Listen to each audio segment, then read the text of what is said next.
Okay, it says that we are streaming live on YouTube. Now, on YouTube, there should be a 15-second or 30-second delay. So, Mrs. Johnson, for example, if you were out there, you could email us at admin@westlakecharter.com and let us know you can see us. And if anybody wants to make a public comment, they could also email us at admin@westlakecharter.com, and I'll actually put that on the screen right now. But Board President Golick, you have a meeting. You may take it away. Great. Thank you, John. So we're meeting tonight pursuant to Executive Order N29-20, which authorizes local legislative bodies to hold public meetings via teleconference and to make public meetings accessible telephonically or otherwise electronically to all members of the public. Members of the public are encouraged to observe and participate in this meeting. Further instructions can be found in our agenda, but you can always email admin@westlakecharter.com. We ask that you keep your comment to 250 words or less.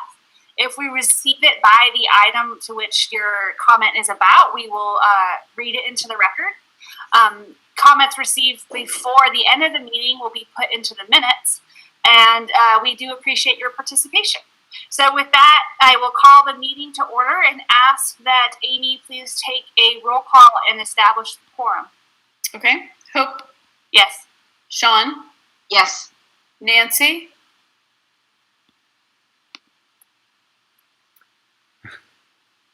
She's muted. Oh, okay. Muted, but I'm here. Okay. Sorry about that. That's okay. Josh? Yes. Michelle? Vasa?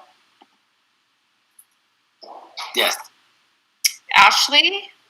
Yes. Shannon? I double muted. Yeah. Okay. And Jed? Yes. Okay. You have a quorum. Thank you. So that brings us to celebrations, and who wants to go first? Seeing no one, I'm going to start. Oh, you want to go first, Ashley? And then I'll start, and I'll call you out now based on where you are on my grid, so you're locked in. I'll go. I will do a personal and a professional really quickly. My personal celebration is that after 3.5 months of closure, my husband is doing their first dinner service tonight, and my kiddos are enjoying it with Grandpa and Grandma. So hopefully this is the beginning of good things. And my professional is new kinder assessments. A month and a half ago when we said, new kinder assessments are going to have to be digital, we were all going, we'll just wait next week and see what we say. And next week. Please just tell us when we get there. It won't be, because that seems impossible.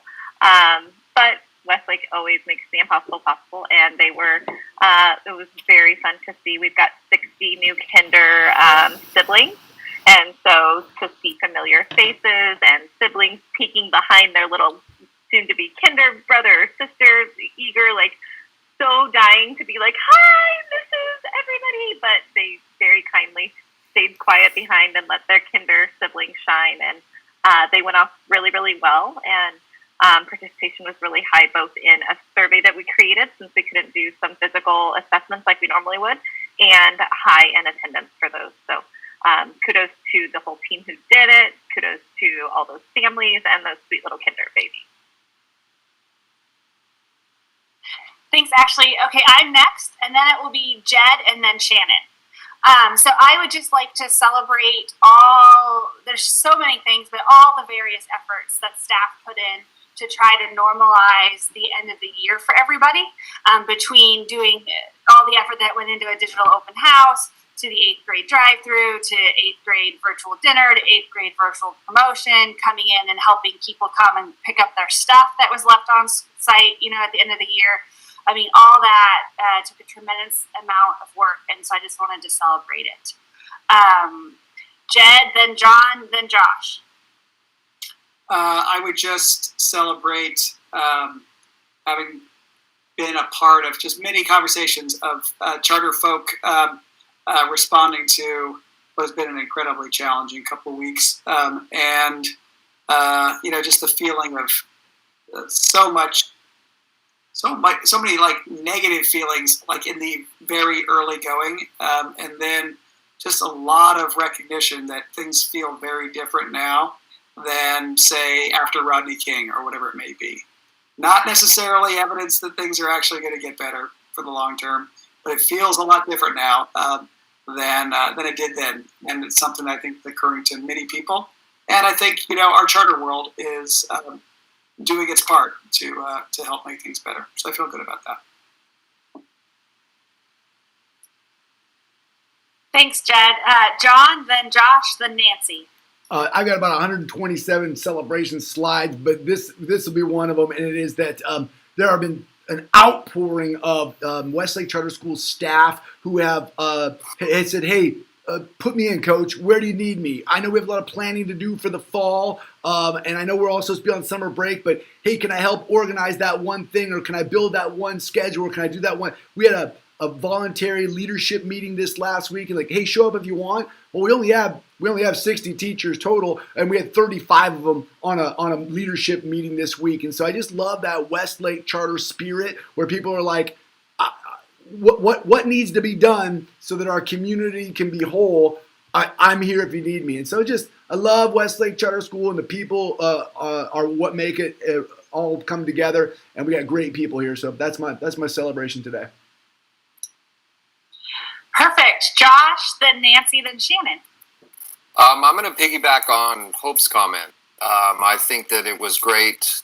We did everything for the kids and tried to make the end of the year, as special as we could given the circumstances. And I think that everything that was going on, this celebration of the kids never changed. And I thought that was great. And I wanted to celebrate, John, you and your staff and your admin team for that, because while the times changed, the way we do things did not. And I thought that was great. Excellent. Okay, Nancy, then Shannon, then Sean. All right, cool. So I don't want to be a total repeat person, but I will say that as crazy as it was and different as it was, when the calendar appointment came up to say 8th grade promotion and 8th grade brunch and all of these things that didn't quite happen, I still felt like we had some amount of closure to the year, and as a parent, so appreciate that. The kids, just on a personal celebration note, the kids have continued to stay busy. I have one who's doing a summer art class, and then next week they both start a mini leadership training with the city of Sacramento, which I just told them about not very long ago. So they're super excited about that. And so we have that for, I think, 6 or 7 weeks. And so that will keep them somewhat engaged with society, because they're not doing a lot of that right now. Right? Yeah. Okay, Shannon, then Sean, then Vasa. So I am celebrating. I was on a phone call with one of our partners who works up in Sonoma for the SMART train, and we kind of were just like talking about life and how we're handling things, because I know she has a small kid, and we're talking about that, and she made some comment about some of the things her school is doing, and I started saying like, oh, I'm on this school board, and like a lot of people, she's like, what? Why? Like, how did you end up on a school board, right? So then we ended up just like spending like 20 minutes of this kind of impromptu call we were supposed to have about trains, talking about COVID response in education and how her school had been responding with distance learning and getting technology out. And I was able to report on all the things that Westlake is doing, and she was very impressed at the timeliness of everything and just kind of the shift to distance learning, because she's like, we were able to get technology out pretty quickly, but we didn't have a plan in place nearly as quickly, and now we're having all sorts of heated debates. And so I don't know, it's just, again, continuing to celebrate that I get to talk about Westlake in areas of my life that I wouldn't normally expect to. So it's really fun. Okay, Sean, then Vasa. Oh, Steve, you cut in front of Vasa, man. Like, that's just mean. You're going to have to put after Vasa. Okay, go ahead, Sean. Sorry. Okay. I would like like to celebrate are, if I'm counting correctly, now 4 board members who are not employees and not parents, which I think is pretty awesome. And I would like to thank you all for coming to stand up for the one kid that I have left at the school, but all the kids that are still at the school, even if yours aren't. Okay, Vasa, your turn. Then Steve, and then Amy, or and you if you want to play. All right. Well, Steve cut in front of me because he couldn't see me. He just looks right over the top, I think while a lot of our nation mourns for the loss of George Floyd and many other people who have experienced violence in our communities, I think the celebration out of that is that we have a time right now where the critical consciousness, the awareness of people is at an all-time high, and for what that means for educators is that people that have been working on these problems of the achievement gap and disproportionality of discipline that just are again and again playing in our educational system have an opportunity to create policies and practices that will change things from the ground up. So I'm just excited about that awareness and also doing my dissertation on it right now. So just it's a very interesting time. And I just want to celebrate people. I saw a little protest in Natomas. Laura Burial, an old Westlaker, Joe Ashman's sister, had a group of people just peaceful protest down the street, and I thought that was really cool. People are getting involved, so I just want to celebrate that. Steve, and then Amy. So I had a memory pop up on Facebook today, and I'm not on Facebook a lot, but a memory popped up, and it was 6 years ago today. We were hosting Pioneer Day, and it's a Nico, who is now my height. If everyone knows me, I'm pretty tall. So it was Nico, right, dressed up in his outfit, just all ready for Pioneer Day. And I just thought back and reflected for a moment about the memories and the long-term memories that Westlake creates for families and how important that is going forward. And so there's just that celebration, kind of thinking back to years ago about Pioneer Day and also how late it was. And we were here in mid-June and we were hosting Pioneer Day. So a shout out to the teams that have kept traditions going forward like that. Thanks, Steve. Amy. I get to bring it home. Am I the last one? You are the last one. So while you guys all talked about things that kind of happened at the end of the year and all the work that was put into the end of the year, making it special for the kids, the work has not stopped. And so I would just like to celebrate the really hardworking admin team. We meet on some level, a group or all of us are meeting almost daily, hashing out all of these little teeny nuts and bolts that we want to see in place so that we can make next year as Westlakey as we possibly can. Just like we went out of the school year in a weird way, we're most definitely going to be coming back in a weird way, but we don't want that to affect our children. We want them to feel like they have every year. So as much as we can, we're going to bring that to them. And so I'm just super proud to be part of that team. How's that for bringing it home? That's pretty solid, I have to say. Good job there, yeah. Other board comments for things that aren't on the agenda? One that I was just thinking I'd mention would be the Sacto Mofo food trucks that are on campus on Wednesday nights. If people wanted to check out that, it's on all over different places, but I saw it on the Natomas Buzz. But just something else that gets our school out there and lets people come see how beautiful the campus is and the amazing things that Law and Order does for us. Seeing no other board comments, public comments. John, do we have any to put into the record? We do, and as we go through this evening, I have 3 different screens going, so I apologize if at one time I'm looking at the YouTube feed, the Google feed, and the different screens. I apologize, but over here on this screen, we do have a public comment, so I'll open that up and read it into the record. This is a public comment from Carissa Richards Johnson. She says, I would like to express my appreciation for the virtual board meetings. With or without COVID-19 restrictions, this new form of access provides an opportunity for even more families to observe the school board in action, which furthers Westlake's commitment to collaboration between the school and families. I also really appreciated the sharing of so many documents online for this month's board meeting. Steve, that budget work is fun to read. Thank you. Well, look at that. Somebody likes the budget work to read. That's great. Good job, Steve. Let me just see if there's any others. And it's fun to read, so a double win for Steve. Right.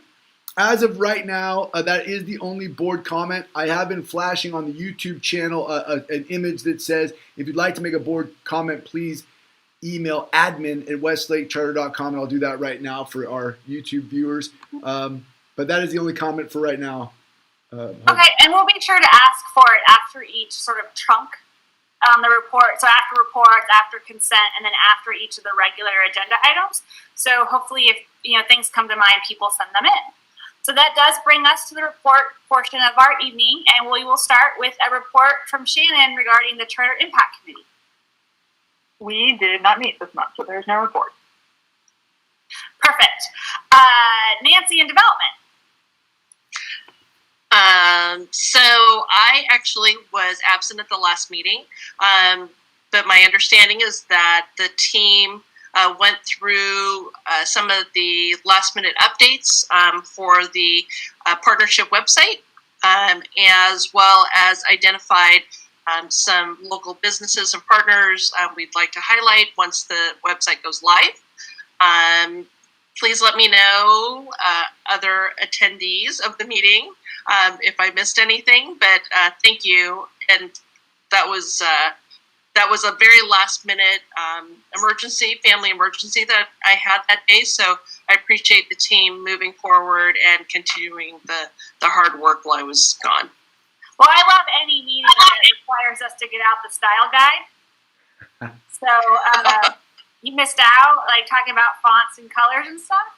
Yeah, no, I understand. Yeah. You would. You're my person. And now that makes me a little more sad that I wasn't there, because I absolutely would have preferred to be there versus where I was. So I appreciate it. Monday though, so you get to we'll do it again on Monday for you. Okay, sounds great. Yeah. Okay. Sean in the finance report. All budget all the time, and it's on the agenda for tonight. So you will see what we saw. Which is really the same report I'll give for governance, because everything we did at governance is on tonight's agenda as well. So you'll really see the committee work in action tonight. John, that brings us to you and your executive director report. All right, well, fantastic. Hi, everybody. Welcome to this month's virtual board meeting. As Mrs. Johnson said, I think this is a really exciting opportunity to broadcast, not just amongst ourselves while we're on, a shelter in place, but to broadcast to our entire community. So I love this. This is our first time broadcasting through YouTube live stream, and it requires an extra piece of software. There's all kinds of things going on, so it's got me particularly entertained. Now, I'm stalling because I'm trying to share with you my screen so that you can see my slides, and I think this will do it. So let's see if you can see my slides in a moment here. I'll click over to here. We'll go to present mode. It says in 3, 2, 1. All right, hey, somebody give me a thumbs up if you can see my slide. Well, it says loading. Does it say loading?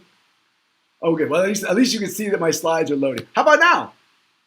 Yeah, they are. All right, very good, very good. All right, well, welcome. I have, of course, going to open with some celebrations. Then I'm going to go into some updates. Some of the updates are pretty quick, but a deep dive update that we're going to do tonight, obviously, is a big piece on fall planning. If you came here tonight for solid answers on exactly what's going to happen, I'm going to give you lots of information and options, but we're not going to walk out of here with like definitive answers. I am on a listening tour and want to hear from our board tonight, your thoughts, questions, and concerns about these items. And then we're going out and having a parent town hall on Monday. So again, tonight's not going to be definitive answers in the report, but lots of information updating you on the work that's being done. So let's dive in and get get the work going here. Let's start with some celebrations. I mean, it's strange that we ended the year the way that we did, but because of our amazing staff and the people who they are, the classwork pickup procedure was phenomenal. Hundreds of families came on campus and picked up their work from the entire year.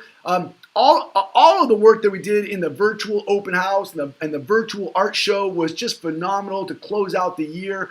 We had a virtual coffee talk, which was so much fun. That was really a fun way to wrap up the year. And our promoting 8th graders, my goodness, this if you didn't get a tear in your eye on this parade night when the kids were coming through from Westlake Charter School, a promoting class, you check your pulse, because that was a special moment for sure. Virtual field day was absolutely. I love this piece. The fact that kids all around Natomas are doing field day in their own front yards and backyards, myself included. What a great way to end the year and really stay true to Westlake. And hey, congratulations to Michael. We picked a spirit shirt through our normal procedure, and Michael had his shirt or his design selected. So there we go. There's your 2020-2021 spirit shirt design right there. This was our end of the year celebration. We typically all go to the cafeteria, all 120 employees or so. And this year we said, well, we better try to do this virtually. And I thought, oh, this is never going to work. Like, how are you going to get 100 and so people onto a screen? And you know what? This was phenomenal. We did this great little exercise where we broke out into small rooms and had a funny scavenger hunt. It was just a great way to wrap up a year filled with incredibly hard work, and the staff did a great job with that piece there. This is really exciting. We always announce who the classified employee of the year is and who the certificated employee or the teacher of the year is. And this year, we got all the nominations in, had more nominations than ever before, and we had a 3-way tie for classified and a 3-way tie for our teacher of the year. And we thought, well, we could try to figure out who to give it to. And then we went, why would we do that? After the year that we've had, let's celebrate everybody. So classified employees of the year, Rachel Trim, Natalie Tsuk, and Talia Mendez. Like, amazing staff. You can see on the slides there all the feedback that they received from their colleagues, but each one of them was honored at our end of the year celebration. And as far as teacher of the year, here it comes. Roland Eichly, Abigail Grimaldi, and Danielle Rojo. I mean, I'm telling you, we have amazing people at this school, and they all honor us by working here, and we're honored to have them. So what a great way to end the year. So those are our celebrations. I'm gonna try to log this computer over here, logged out. I'm gonna stall for one moment and try to log in to make sure that I don't lose those board comments. So I apologize. Just one moment while I deal with some tech. What is the password on this? I probably shouldn't read the password on YouTube. Stand by. Thank you to Amanda Furden. This is your computer that got left on Mandy's desk. Yeah, I'm sure Mandy would not be thrilled if you read the password out. Yes, that's probably true. A mass, school-wide email, change your password. Right. Yeah, full disclosure, my computer completely shut down, restarted, and installed new software 20 minutes before the board meeting, and so we were juggling technology, but luckily we're up and running. Okay. Hi, Michelle. Just real fast, I want to welcome Michelle. And we just finished John's celebrations, and we're on to his updates. Hi, Ms. Gibbons. How are you? I'm doing good. I'm going to try to multitask for a few more minutes as my call wraps up, and then I'll be totally into this. Yes, ma'am. Perfect. Yes, ma'am. We'll ask you to celebrate right now. You get a pass. You get a pass. Okay. Good. All right, well, I'll dive in and do some updates then, team. Here's what I've got for you tonight. I'd like to talk about a staffing update that I'm very excited to announce. I think you're all going to be very excited too. I've got a Silicon Schools update, which also I think is very exciting. I have a base summer program. Now that I mention it, this one's also very exciting. And then fall planning for reopening, and this is quite a few slides, so I will stop and start as you engage with me on that topic. So the very first update I'm going to give you is a staffing update. As you recall, Mrs. Kaya is going to be our principal in the fall. Mrs. Batten is going to launch our high school. And what you may or may not have read in the Westlake Weekly is that Mrs. Ike, our Director of Student Support Services, has asked to take a leave of absence to take care of her family during this particular time. And so it left a vacancy in the administrative team. And so what we've decided to do is to fill that vacancy and reorganize our administration by introducing our brand new coordinator of special education, none other than Mrs. Sabrina Jackson. Now, Mrs. Jackson has been with Westlake Charter School for almost a decade. She's been part of the special education program since 2014. You may recall, she at one time served in our preschool program. She was an instructional aide. She started her teaching career here on an internship credential. She's a wonderful example of what it is to be Westlake Charter School and to grow within the organization. And she has been accepted into the admin credential program, and she is now officially on the admin team at Westlake Charter School. We will be able to focus on our full inclusion special education program as Mrs. Ike steps out of the organization to take a leave of absence. Mrs. Jackson will become the coordinator of special education, and we just couldn't be more honored. If you know her, you must love her because she is incredible, and we're honored that she said yes. So that is my staffing update. We're very excited about that news and to have Mrs. Jackson join our team. My next update is regarding Silicon Schools. If you'll remember, Silicon Schools is an organization that supports a whole network of Bay Area schools, and they're expanding out into the Central Valley. And really, since the fall, we've been talking with them about maybe partnering with us as we try to expand to high school. Now, this potential partnership we thought was going to be like a 2 or 3 month conversation to get to their board, but it's been quite a long time, in part because of COVID-19 and the things that have been happening this year. We've been collaborating with them, sharing with them, and we've got some really opportunities to network with them. They also bring with them potential financial resources. Well, we just found out 2 days ago that Silicon Schools Board will be receiving a recommendation from their staff to partner with Westlake Charter School and make us a part of their school's network. So we won't know if we've been accepted by their board until mid-July, but we have been recommended for the full funding amount of $800,000. Now, if it is approved, we will then have an opportunity to receive those funds, but we don't know the structure of the funds yet. Is it all in 1 year? Is it over a period of 5 years? Is it incremental? Is it categorized or categorical? But the very exciting news is that Silicon Schools got back to us and said, hey, we'd like to partner with you, Westlake Charter School, and we're going to be recommending that to our board. So I'd like to shout out Jed Wallace, who helped make that connection, that initial connection happen. Jed said, hey, you should reach out to Silicon Schools. And so there you go. That's what having a board like this is all about, is connecting ourselves to the network. Great work, everybody. Let's dive in and look at this next update. It's about BASE. We've had a lot of interest in our BASE program, obviously, as we approach summer and we're closing out the end of the school year on distance learning and going into summer. People say, hey, what are the BASE plans over summer? So we want to make sure that we talk to our board, let you know what we're planning, and then obviously our community as well, for the community that's tuned in tonight. So our BASE summer program, our staff have been working incredibly hard. Big shout out to Jen Holbrook, the director over BASE. She has been working day and night to align her programmatic components for operating BASE on campus, align them to the Sacramento County Office of Education and the Sacramento County Public Health Department's guidelines, which you'll hear a lot about tonight because we're arranging the entire school around those guidelines. But her number one focus is certainly health and safety. Now, with students coming back onto campus, right, all the conversations for BASE are like, hey, how will we move around campus? What type of activities should we be doing while on campus, and utilizing social distancing and keeping it safe? And that's all outlined in this BASE summer BASE handbook that you see here on the screen. This handbook is a multi-page document that really lays out all the protocols, procedures, and processes to run a program like this during this particular time.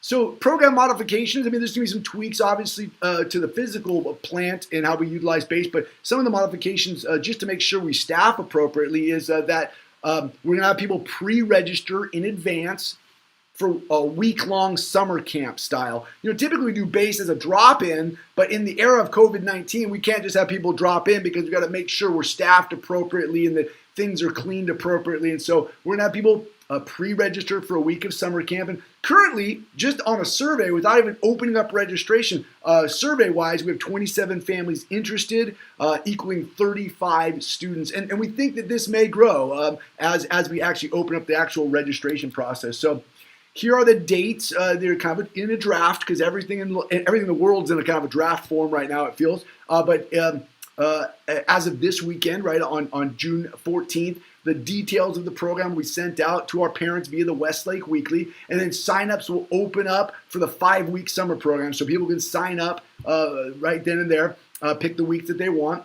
Based on demand, we could have a lottery because we have to cap the amount of people that can come to base because obviously because of COVID-19 and all of the social distancing ramifications, we got to keep it safe. So there may be a lottery process if need be.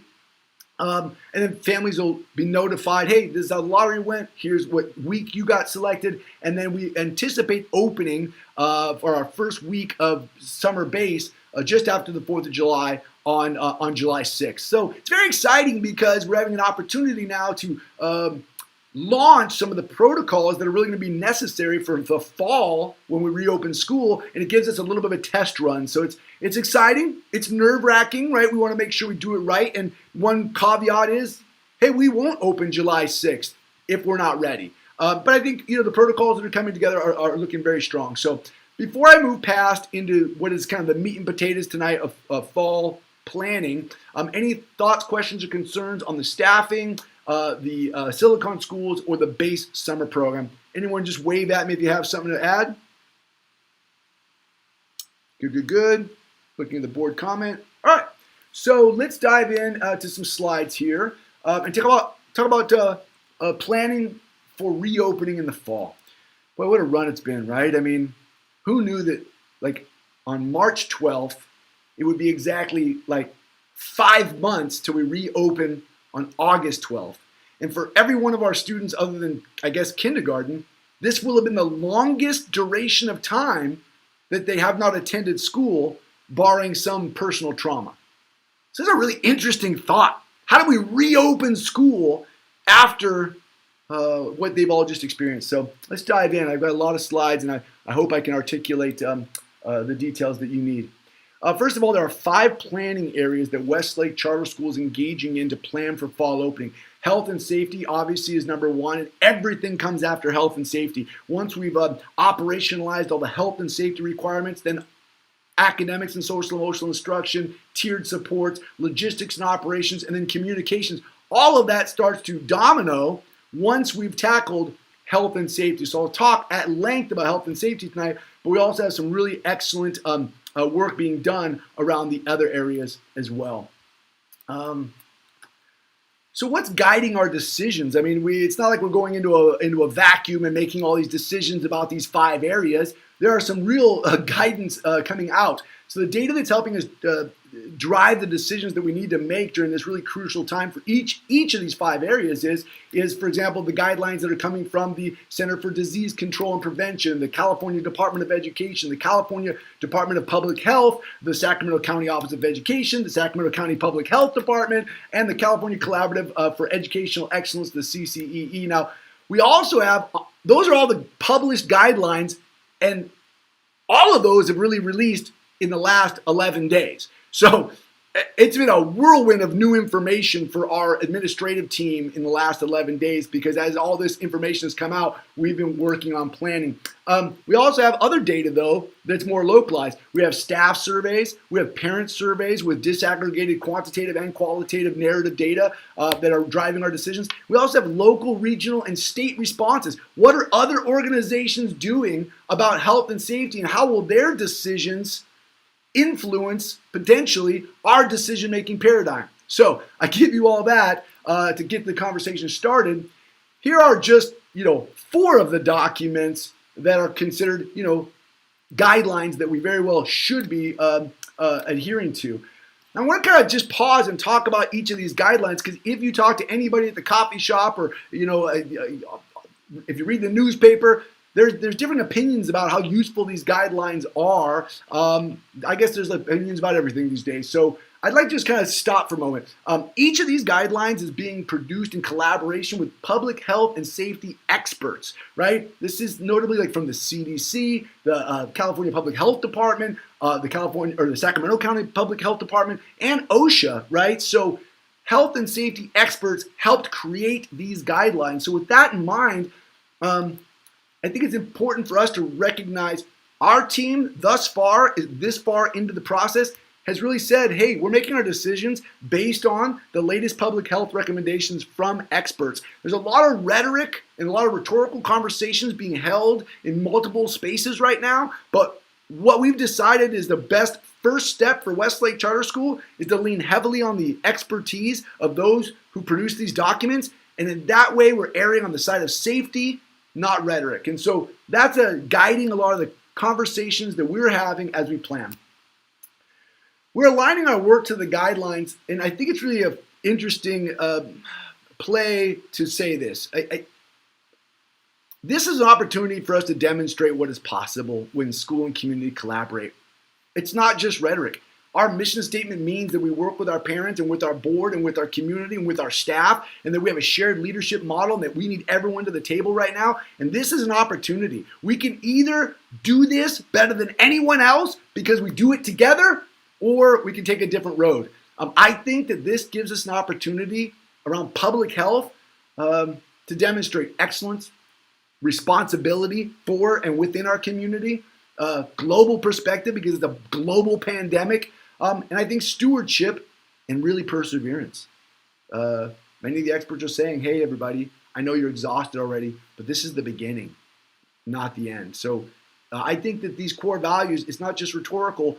These are what drive our organization, and if our organization takes seriously the guidelines from the experts, then this is an opportunity for us to demonstrate what's possible. So outside of the guidance documents that we'll talk about, there's staff and parent surveys. I have lots of data. I won't bore you all night with it. If you want to talk another time, I'll share more. But like, here's some interesting data from our staff.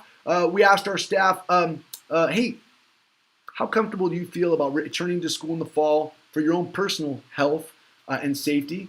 And if we take agree out, like the 5-point scale, if we just take the top 2 points, the 4s and 5s, you strongly agree, somewhat agree, we just calculate those, 65% of our staff feel comfortable about their own health coming back. Well, that's good, that's strong, that's 65%, but we also have to recognize in our decision-making paradigm that then there is certainly a percentage of people who are feeling less than comfortable, and we have to acknowledge that and recognize that and work with our people going forward.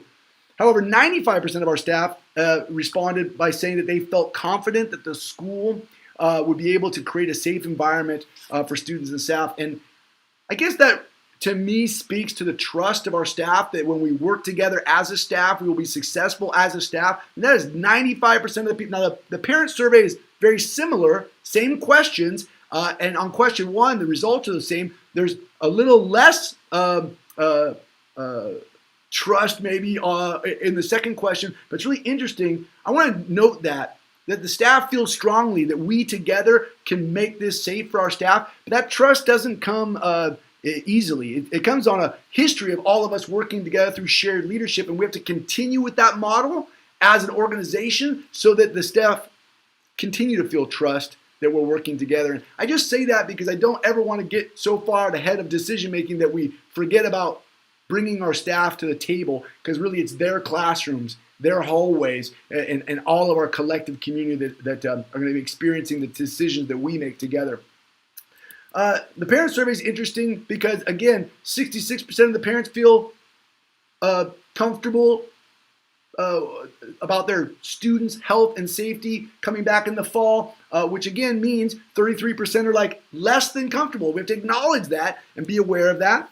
And then 70% feel confident that the school will be able to mitigate, this issue and come back strong, which I think is a very strong indicator as well. 70% seems very strong given the uncertainty of the times, but I do note that it is less than staff, and so we really have to be able to communicate with our community clearly so that they understand what the plan is and how we're going to keep their students and families safe.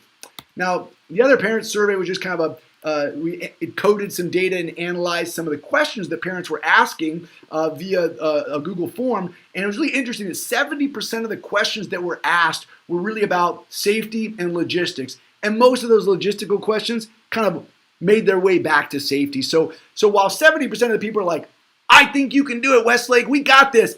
Still, the questions are all around like, how are we doing this?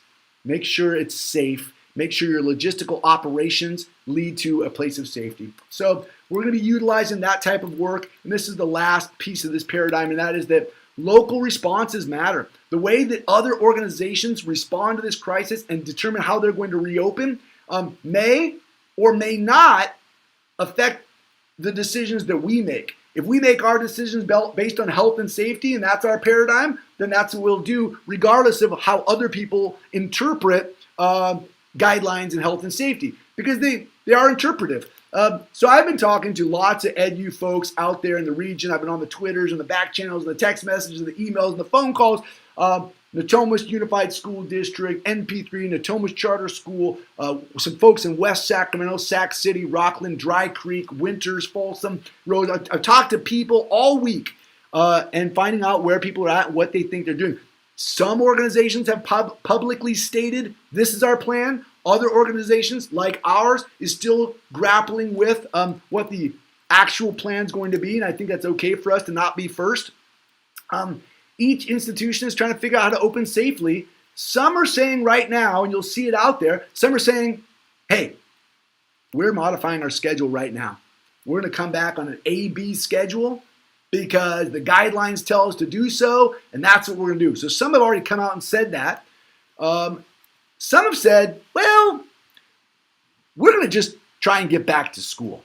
We're going to reopen. If people are afraid, they can go and do some of our other programs, but we think we can reopen. Now, I'm going to unpack for you today in these slides what that means. How could you reopen and follow the guidelines? But there are organizations that are saying that. The caveat seems to be that the organizations that are saying, hey, we're going to reopen, it's like with an asterisk. Hey, we're going to reopen as long as enough kids enroll in independent studies, then our class sizes will be small enough, and then we'll be able to reopen. Or, hey, we have a decision-making matrix. We'll reopen for these kids and have these students over here not come every day. Or there's the caveat asterisk in many of the forward-facing documents that say, we're going to reopen unless we can't. And I understand the decision-making paradigm everybody's going through. The work we've done here at Westlake Charter School, I mean, nobody slept for a week. We're all trying to figure it out. So these are hard decisions, and Westlake's so lucky. We have 600 amazing families and 1,000 children, and we're one campus. I mean, if we had to make this decision for, 25 campuses and tens of thousands of children, it would be a different thing altogether. And so I'm going to go from here into some of the more granular planning, but I just like to pause because I want to make sure you are with me. Any questions, thoughts, or concerns thus far on what we're seeing out there? Okay. Wave at me. No, I just wanted to add that I really appreciate you focusing on like the Westlake way and openly saying that we don't need to be first or we don't need to follow, right? That, I know I talk about it a lot, but the work that we did in finance with the culture code and being driven by our mission, and there's a reason why we've adopted these documents. So I'm just really happy to see them put into the slides and used in this way. It provides me comfort. Thank you. I think to acknowledge that, I know wholeheartedly that every one of our families right now who may be tuned in tonight or sitting at home wanting to read the notes, the minutes, people want answers. People just want to know, like, hey, we need to plan for the fall. And I'm a parent as well, and I get that. But I do appreciate the acknowledgement that, like, we don't need to be the first ones to make the decision, and that we want to go slow to go fast, focus on safety so that we can get where we're going. So, yeah, thank you for that. Well, I mean, I no longer have a student at the school, but I still have a student, right? And so I appreciate the anxiety. I know mine's never been higher. I now know that we are 60 days I'm less than 60 days from the start of school in my house.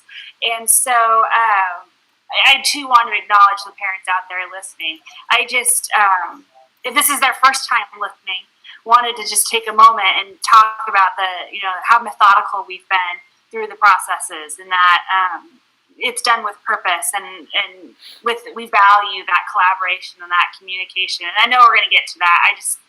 I wanted to throw that out there now. Yeah, for sure. Okay, so heading back to the slides then. One last little nugget on this slide is that, it's just an interesting piece of analysis. If I were to rewind or go back in time just 3 weeks ago, maybe a month ago, every educator I spoke to said, oh my goodness, where are those guidelines? Why won't the state of California, the Sacramento County Office of Education, would somebody just please tell us what's the playbook? What do we do? And now the guidelines are out and everybody has to decide, should we follow the guidelines? I mean, is there some wiggle room? So it is very interesting, and I want to note that out loud that, like, hey, I started off this presentation by saying we're going to look at the guidelines like they were developed by experts, even if it's uncomfortable, and then we can decide what to do next. But I think it is an interesting time. As a lawyer, it's super hard because these are guidelines; they're not rules, and I like rules. Like, I'm not going to lie, I really wanted a clear list of things we had to do, conditions we had to meet, right? And none of this. And you're going to get into it, right? But none of this is clear in that way. And in some cases, contradictory. True. And so I understand schools' frustration. Yeah. Not just ours, but everybody's sort of like, can someone just tell me what to do? Yeah. Well, and I'm glad you brought up that you're a lawyer, because we love having you on the board because you have an amazing legal mind. But I did reach out to our lawyers, Young Meaning Core, and they sent me an email that I would love to provide to the board if you wish, that said, hey, you should follow the guidelines. From a liability standpoint, our lawyers say, get close to the guidelines. That's where you want to be. That's where you're safe. So, 100%. Yeah. As we're going to get to, the great discussion is which guideline. Yeah. Right. But yes, 100%. My lawyer brain would tell you that following the guidelines, while not taking care of all liability, does decrease liability. Agreed. So let's dive into health and safety conversation. I want to talk through the guidelines so you can hear what the guidelines are saying. I want to talk about the planning process. I want to talk about us curating additional resources and having them on hand to make good decisions. So here is the Sacramento County Office of Education's school year planning guideline. I think it's 53 pages. It's about 256 bullet points, and I know that because I've got it built into a spreadsheet. But here's the big highlights. These are the ones everybody's been waiting to hear about. It's saying, hey, you should probably, modify your school schedule to get less kids on campus. You should limit visitors on campus. You should keep students in smaller groups. Keep and create 6 feet of distancing between all people, not just students, but adults as well. Space your desks apart. We're going to talk a lot about desks tonight, and you'll see that part. Eliminate large gatherings, meaning assemblies and things like that. Follow the disinfection guidelines. There's a robust guidelines for disinfecting, sterilizing, and cleaning classrooms. And then prioritize hygiene. This is amazing. Like the California Department of Education also came out very strongly. Linda Darling-Hamming, amazing researcher, just came out and said, look, this is how we keep COVID-19 off of our campuses. It's about hygiene. Washing hands at home, washing hands at school, really practicing these protocols. That's how we do it. And then utilizing personal protective equipment, everything from hand sanitizer and temperature thermometers to masks and things of that nature. So right there in the guideline, this is a screenshot. I just took this out of the guideline. It says, because of the need for social distancing, every child cannot be on campus at the same time. I suppose the caveat would be unless you had a huge campus and you could spread everybody out 6 feet apart. So this is what they're recommending is, hey, you should try different cohort modeling, block scheduling, things like that. I just want to draw your attention to the red box. It says, at this time, schools will be required by the Sacramento County Public Health to modify school schedules to limit the number of students on campus.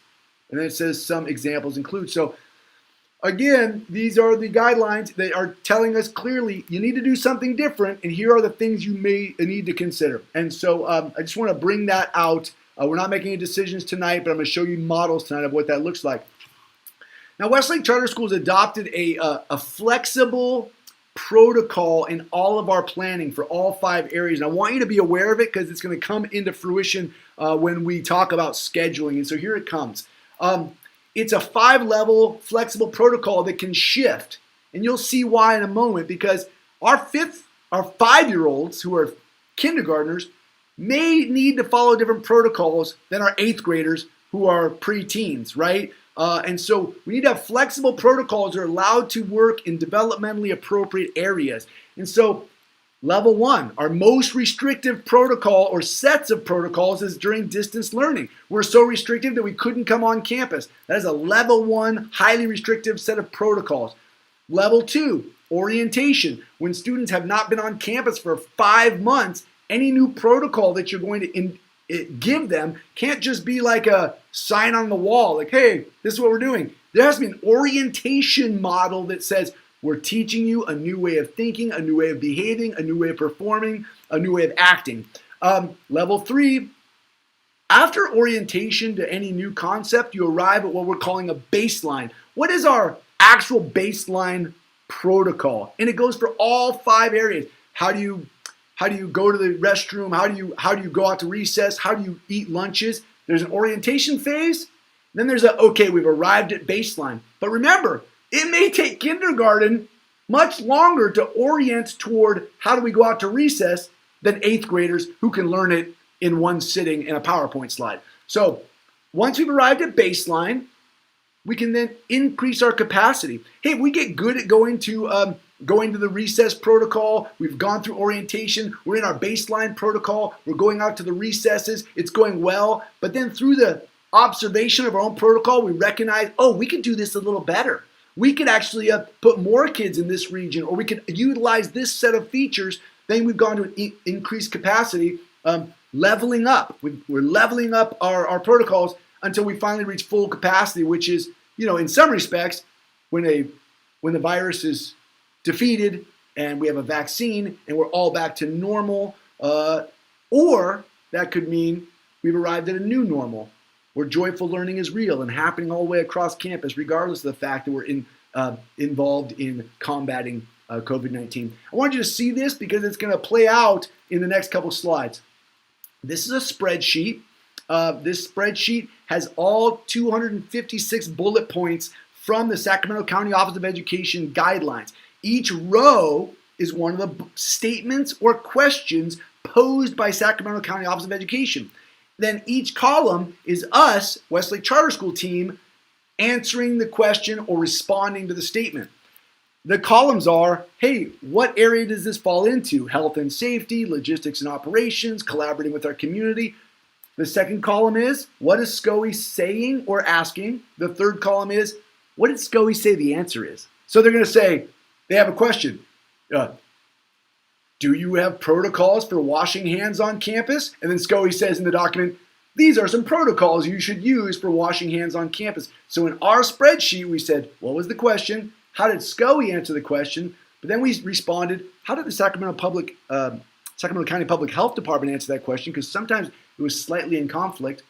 Then we have a column acknowledging other resources. Well, maybe the CDC has some guidelines on this particular row. Maybe we've seen other districts come up with guidelines on this particular row. So we're curating more resources to make sure we make an informed decision, because the next column is the most important one is, what's Westlake's baseline response to this question, comment, or concern? We have a column after that that says, then what's our increased capacity response? So for every protocol, every procedure of these 256 bullet points, we're coming up with a baseline and a where could we go from there. We think this flexible model is incredibly important, and I'm sure you are capturing this, but it's because we're in distance learning now, and then we go to orientation, and then we come into baseline, and then we go and do a little more. Oh, it's getting more fun. Uh-oh, there's an outbreak. New policy, back to orientation or back to distance learning for some kids. If a student goes on quarantine, then they are back at distance learning, and that student has to be reoriented and then rebaselined. And so this model has to be flexible based on let's all try to move forward toward the new normal, but recognize we may have to reset back at orientation. There are implications on each of these bullet points that we're capturing on the spreadsheet as well, and they are, what are the implications for student, staff, and community training? Every protocol has to be trained for staff and students and family members so they understand what the protocols are.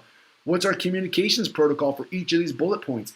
how does it affect base? We operate as a school, and base kind of operates as base. Well, now more than ever, we have to operate in unison.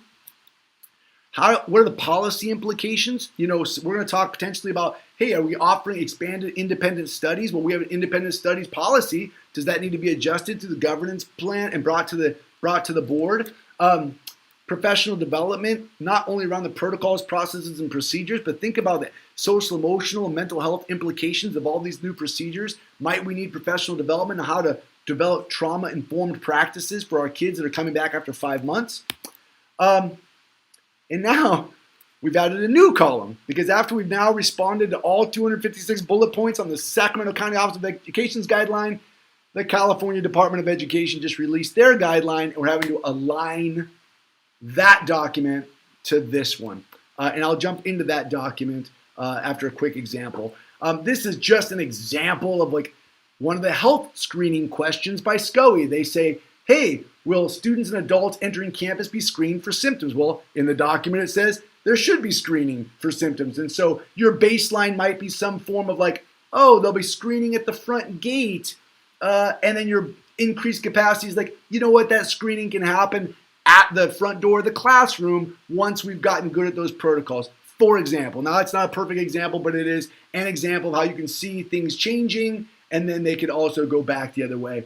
Again, using a multi-tiered approach like this is important when we think about developmental appropriateness. What you do at the gate for a kindergartner is different than for an 8th grader potentially, right? Because that kindergartner knows that one person on campus real well. That's my teacher. That might be the safe place to do those types of protocols as opposed to the front gate. And so, again, baseline versus increased capacity protocols have to be flexible so that we can allow for developmentally appropriate responses to particular issues. So don't latch onto that. There's 258 of them to look at, but that gives you an example. I'm going to dive into how the California Department of Education guidelines align with the Sacramento County Office of Education guidelines. But I'm always afraid that I'm boring you to death. So I'm going to pause and be like, hey, that was a quick introduction to 1,000 points of conversations around the SCOE doc, SCOE, Sacramento County Office of Education document. Any pause, question, thoughts, or concerns regarding the way we are aligning our work in a phased approach to the SCOE document?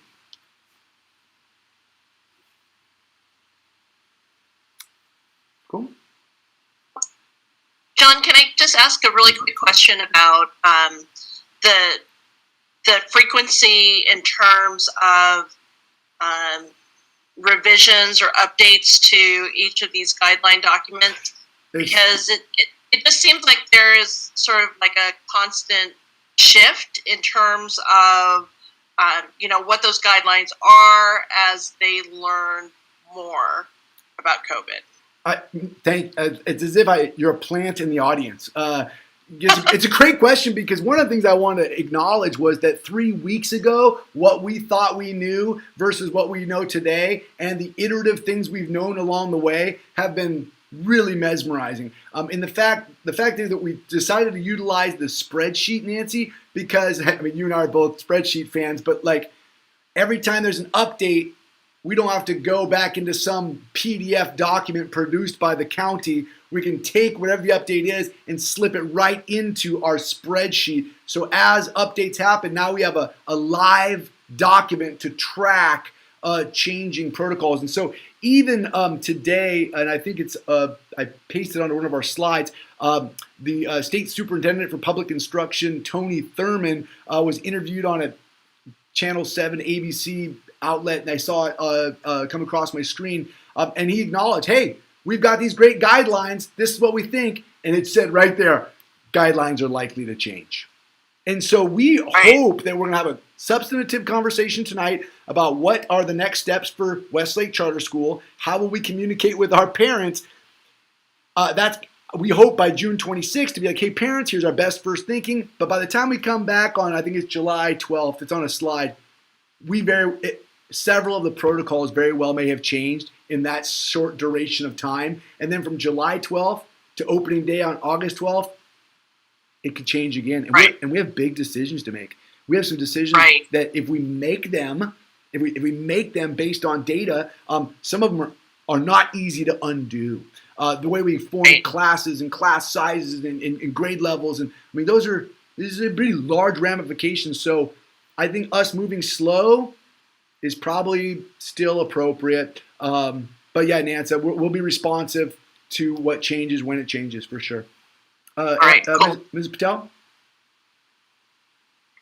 I just want to say how much I appreciate Westlake going slow to go fast. Sure, we all want everybody back in school all day, every day. We want to see our kids. We know that's what's best for our families. But the picture is just so much bigger than that. And in a place that usually we operate and go fast so we can go slow, we've kind of flipped the script. And I think this is the right time. Not being the first school to do the risky things and seeing how it goes and then making decisions based on data is just, even if it's a hard choice, and it's so right for our kids. You're kind of waiting. You're kind of ahead of me on the slide. So bring that back, because we're not, what you're describing is something the public has not yet seen. Like, what do you mean?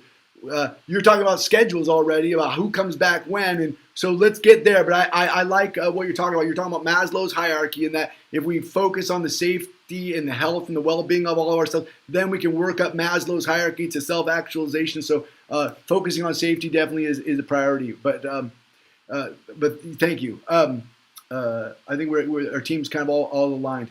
So going back then to the California Department of Education document that now was released on June 8th. Remember, we got the SCOE document, and we had it for 5 full days, and then a weekend, and then Monday came, and we filled out that spreadsheet. And now we're aligning the California Department of Education document with the SCOE document. I want to show you some of the work that's been done because it's fascinating. There is some great alignment. Physical distancing, screening for health, hygiene protocols, face coverings, deep cleaning protocols. It's very aligned. However, there is some misalignment in language that I want to expose so you can see that the types of conversations we're grappling with as we make decisions. We are aligning these instruments now. We're about halfway there. I expect by the end of this week, tomorrow, all of our SCOE, our California Department of Education bullet points will be infused in our spreadsheet. And if any of the board wants access to that, I can certainly provide that. I'm going to show you this slide. I know there's a lot of words. I want to show you the very subtle misalignment between two of these documents. Very subtle language, but here's the California Department of Education. It says, per CDC recommendations, the California Department of Education recommends all staff and students should wear cloth face coverings or face shields while at school. That's the end of the sentence. California Department of Education came out and said, hey, wear masks. SCOE, who's our local entity and should be driving our local decisions, says, hey, you should wear masks. Kind of. They say face covering should be worn by all staff and students, particularly older students, as feasible, and are most essential in times when physical distancing is difficult. It's just always going to be difficult. Face coverings may be a challenge for students, especially younger students, to wear in all-day settings such as school. So, I as a human being, right, as an educator, I'm like, yes, SCOE, thank you for acknowledging the challenges, but it does not help with the decision-making protocols when you have two entities not totally aligning on their language, and that's okay. We will work through, we will figure out what the Westlake decision is, and we will go forward with the Westlake decision. But I want you to know, as you see these decisions being made, the granular detail that has to be analyzed to get to these final decisions.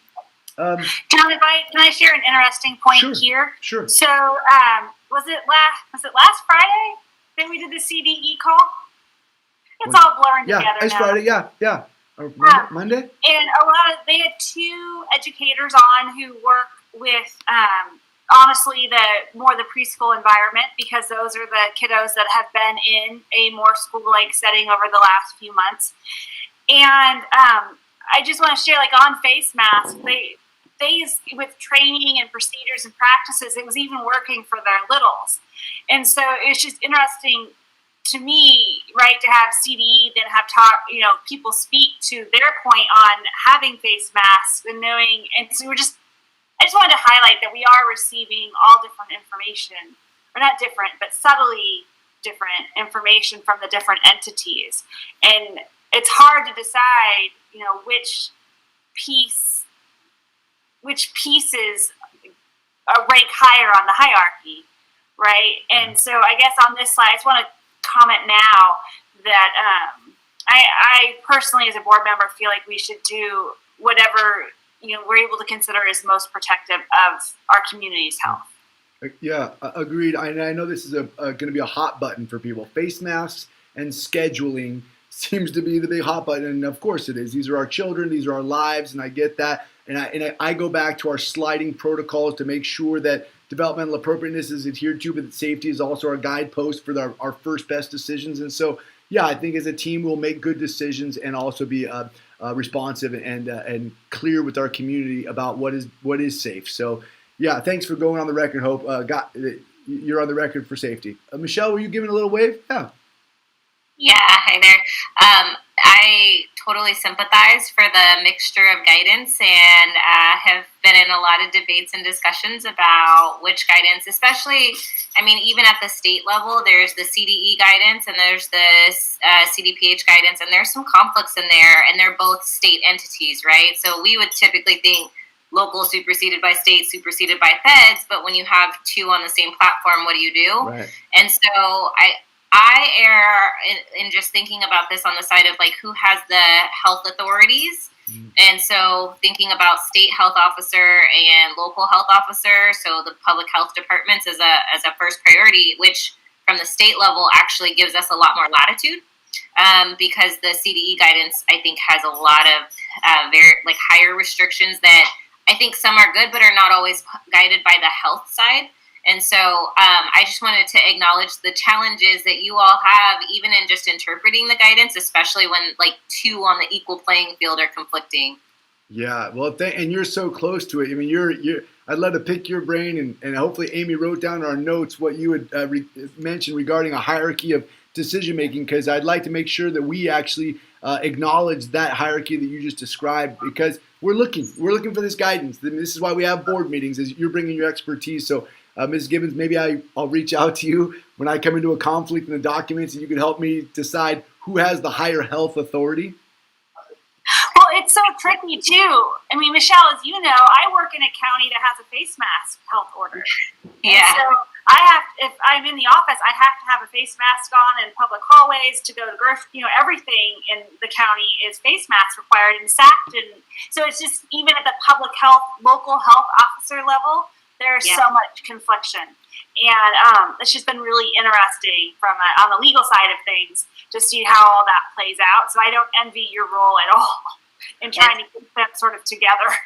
It's never a dull moment, and it's a huge challenge for lots of different stakeholders, for sure. Yeah. Thank you. So, John, am I correct in assuming that we, as a school, would provide the face coverings and face shields for the students? Yeah, it's a great question, Josh. As we get down the rabbit hole of what decisions we're going to make and what ramifications there will be to those decisions, we would never make a decision that encroached upon a family's ability to come to school because they couldn't provide a piece of equipment. So I would never say, hey, don't come to school unless you have a book. And if I asked you to wear a face mask, I would say, if you don't bring one, I'll have one. So that would be the answer, is if we are going to require this protocol, then we're going to say, hey, bring one, because you probably want to bring the one that's comfortable for you and is something that fits over your ears and makes you feel okay. But if you don't come to school with one and we're requiring it, then we will have one for you, for sure. Yeah. John, I see Ashley has a comment, but just real fast too. I just want to remind the board we're not being asked to be making any decisions on this tonight. This is part of John's report, so really it's informational and it's a great time to ask questions. Yeah. But ultimately, for instance, should face masks be required? That is not on tonight's agenda at all. And so I just want to sort of frame that discussion about it being a good time to ask questions, but not to worry because we're not deciding anything tonight. So you'll have plenty of time to ask John questions and do more research. Yeah. Sorry, John. I just wanted to provide that. Mrs. Patel? Yeah, no, I just, in listening to Hope and Michelle, I think that they highlight a really real issue out in our Sacramento and Greater County.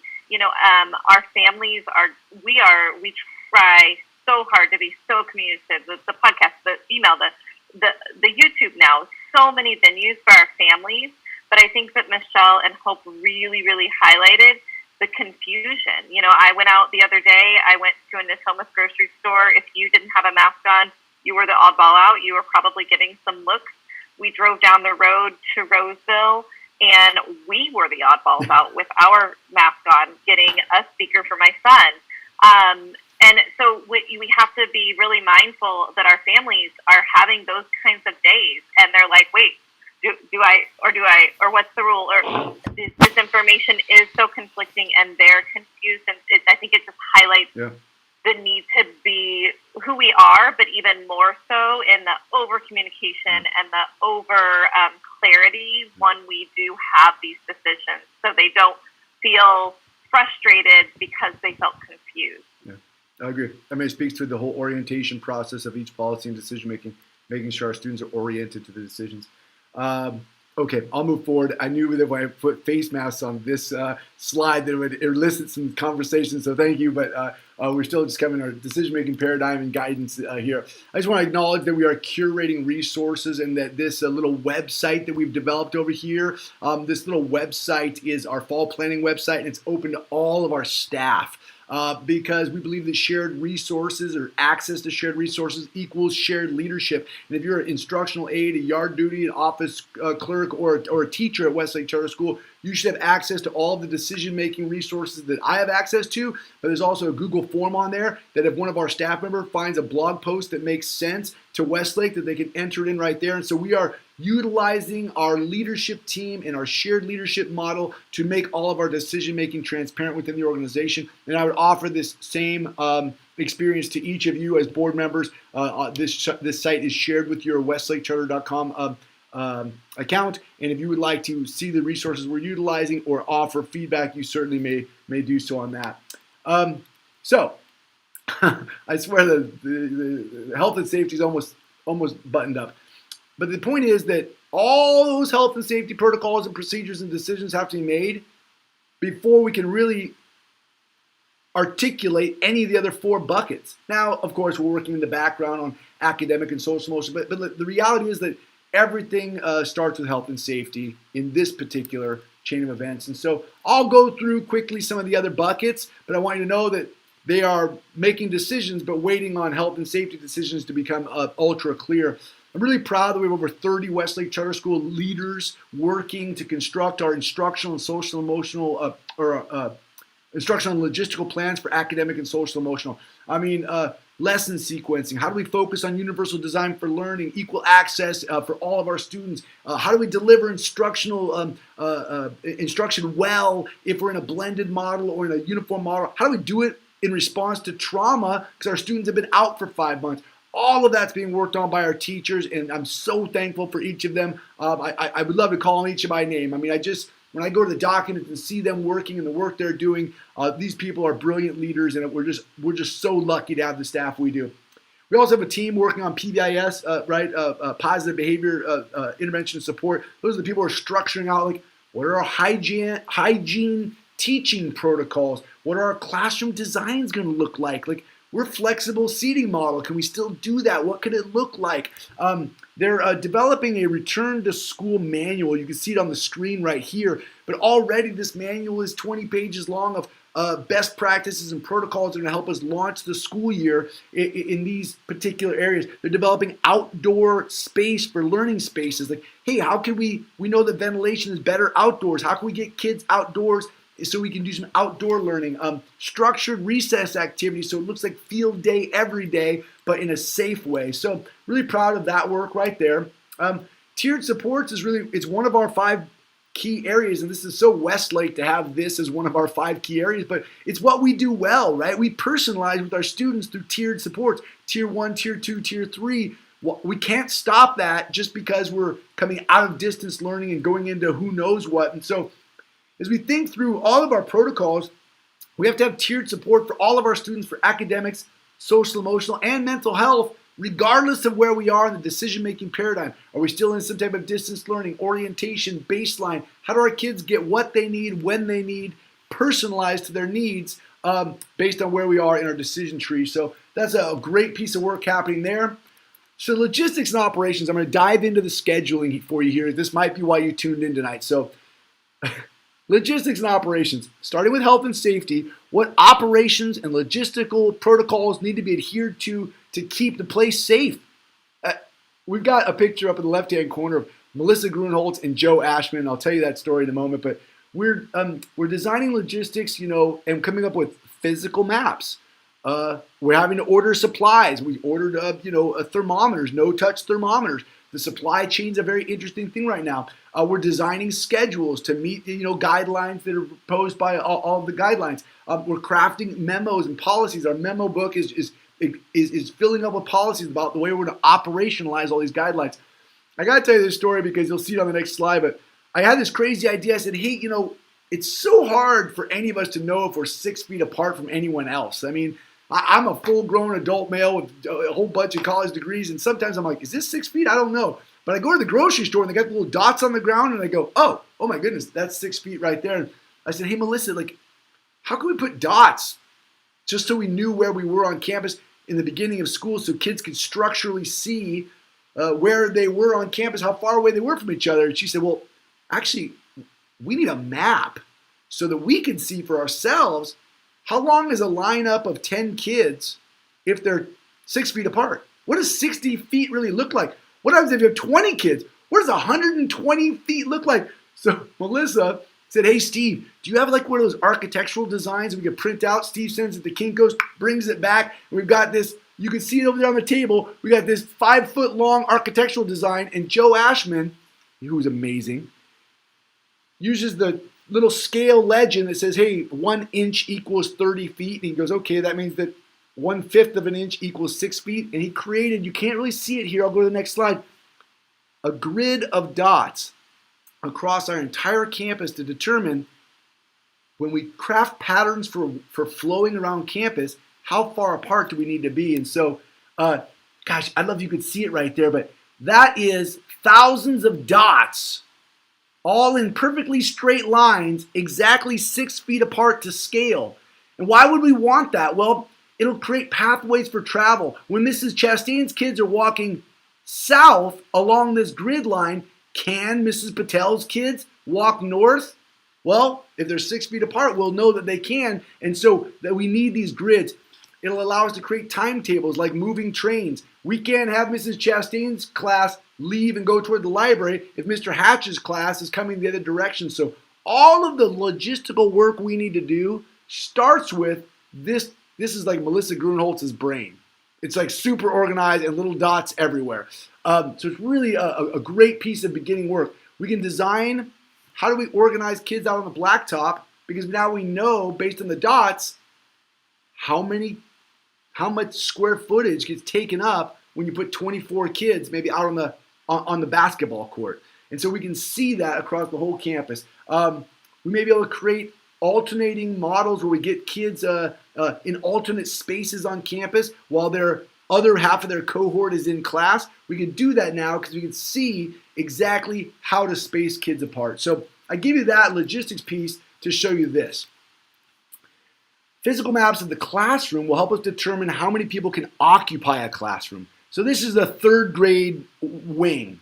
And these little grid dots would tell you how many physical bodies that you could put inside of a classroom. Incredibly important, as we know, because if they have to be 6 feet apart, how many people can you put in a class? And that determines how we build our schedule. Well, based on the California Department of Education and the Sacramento County Office of Education guidelines, we're having some trouble because there's some subtle differences. Let me show you. The Center for Disease Control says space the desks 6 feet apart. Well, a desk is 2 feet wide. Okay. SCOE says put the desks far enough apart so that the students are 6 feet apart. So am I measuring between a student's nose and the next student's nose 6 feet away? Or am I measuring from the edge of the desk to the edge of that kid's desk? Because it changes the model dramatically. I know this seems like granular minutia, but I want to show you the level of detail that the team has to make decisions on before we can even come up with a schedule. The California Department of Education says, in accordance with CDC, ensure that desks are 6 feet apart. So it's linguistics, but it's different. Let me show you what that looks like. The difference is we can either fit 12 or 16 or 20 kids in a classroom. That's a major difference based on how we interpret that guideline. Let me show you. If we measure from desk edge to desk edge, 6 feet there, you can only put 12 kids in this classroom. But if the student sits in the middle of the desk right here, that student is actually more than 6 feet away from that student. Does that make sense? Measuring from student is different than measuring from desk. If you measure it in kind of a blended way, like, okay, we'll follow the spirit of the ruling, where the students are 6 feet apart, left to right, but front to back, since I'm facing the back of the person in front of me, we'll measure desk to desk, and now we get 16 kids. Okay, well, based on what I'm seeing out there from other organizations who are saying, oh, we can get 20 kids in a room, we can get 22 kids in a room, we can get 26 kids in a room, I'm going, how could you do that?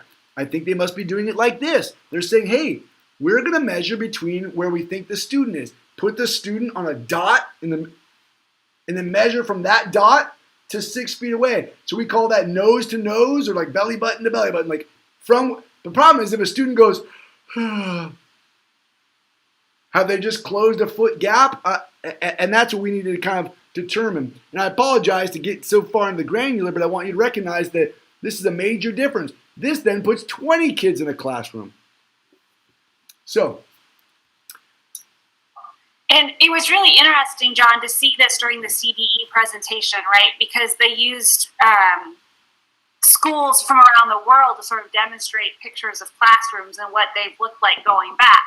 And you could, I mean, there are other images you can Google online to see like what they look like. And remember, John, we were trying to break down how, I think it was Taiwan, right? How did they get those kids in so tight? And it was using the SCOE's model, right? But then, and I believe it was Denmark, he was using one of the, it's just very interesting and still evolving. Well, yeah, so to be clear, many organizations, and inside the SCOE document, it says, hey, try to get kids 6 feet apart and use barriers where 6 feet is not able to be utilized. Now, when I read that, it sounds like a caveat, like, ooh, in case you can't do this, you can try this. But I also hear organizations saying, hey, we're just going to use a ton of barriers. We're going to give kids little barriers, and that's going to allow us to get more kids in the room. Again, these are decisions that we're going to need to make. Is it based on safety, or is it based on, like, attendance and getting more people in?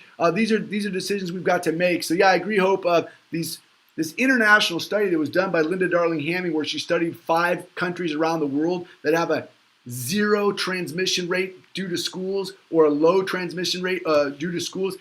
Basically, how's it being done right around the world is a fascinating research report. It's on that website that I told you guys I would share with you. It is a really interesting report because it says, hey, people are taking this very seriously. They're using appropriate guidelines and protocols in other countries, and they're having high success rates for low or no transmission due to schools. And so that's what we want to aim for. We want to say, let's keep COVID off campus and make sure that no one transmits that virus because of our protocols on campus. So yeah, good call, Hope, referencing the international study. Well, it's always worth to check out the pool noodle hats. Yeah, that's in that picture to demonstrate so littles would understand what their diameter is. Yeah. If they take into account the 6 feet. But even that, right, John, we had a whole discussion about 3 feet on each side. Where's the center of the pool noodle, right? Is it 3 feet, like all the way around, or is it 6? Or it's 6 feet all the way around. And right? We're reading it 6 feet. So, right? So even that was part of the discussion. I mean, I'm really glad you're presenting on this because it's really insane the level of learning that's had to go on. Yeah. Yeah. Thank you. And I keep apologizing for the granular nature of this dialogue, but it's just this is the thinking that is being done on a daily basis here at the school. So, what is the impact on scheduling? I mean, obviously, if we could put all 28 kids in a classroom, we just go back to school.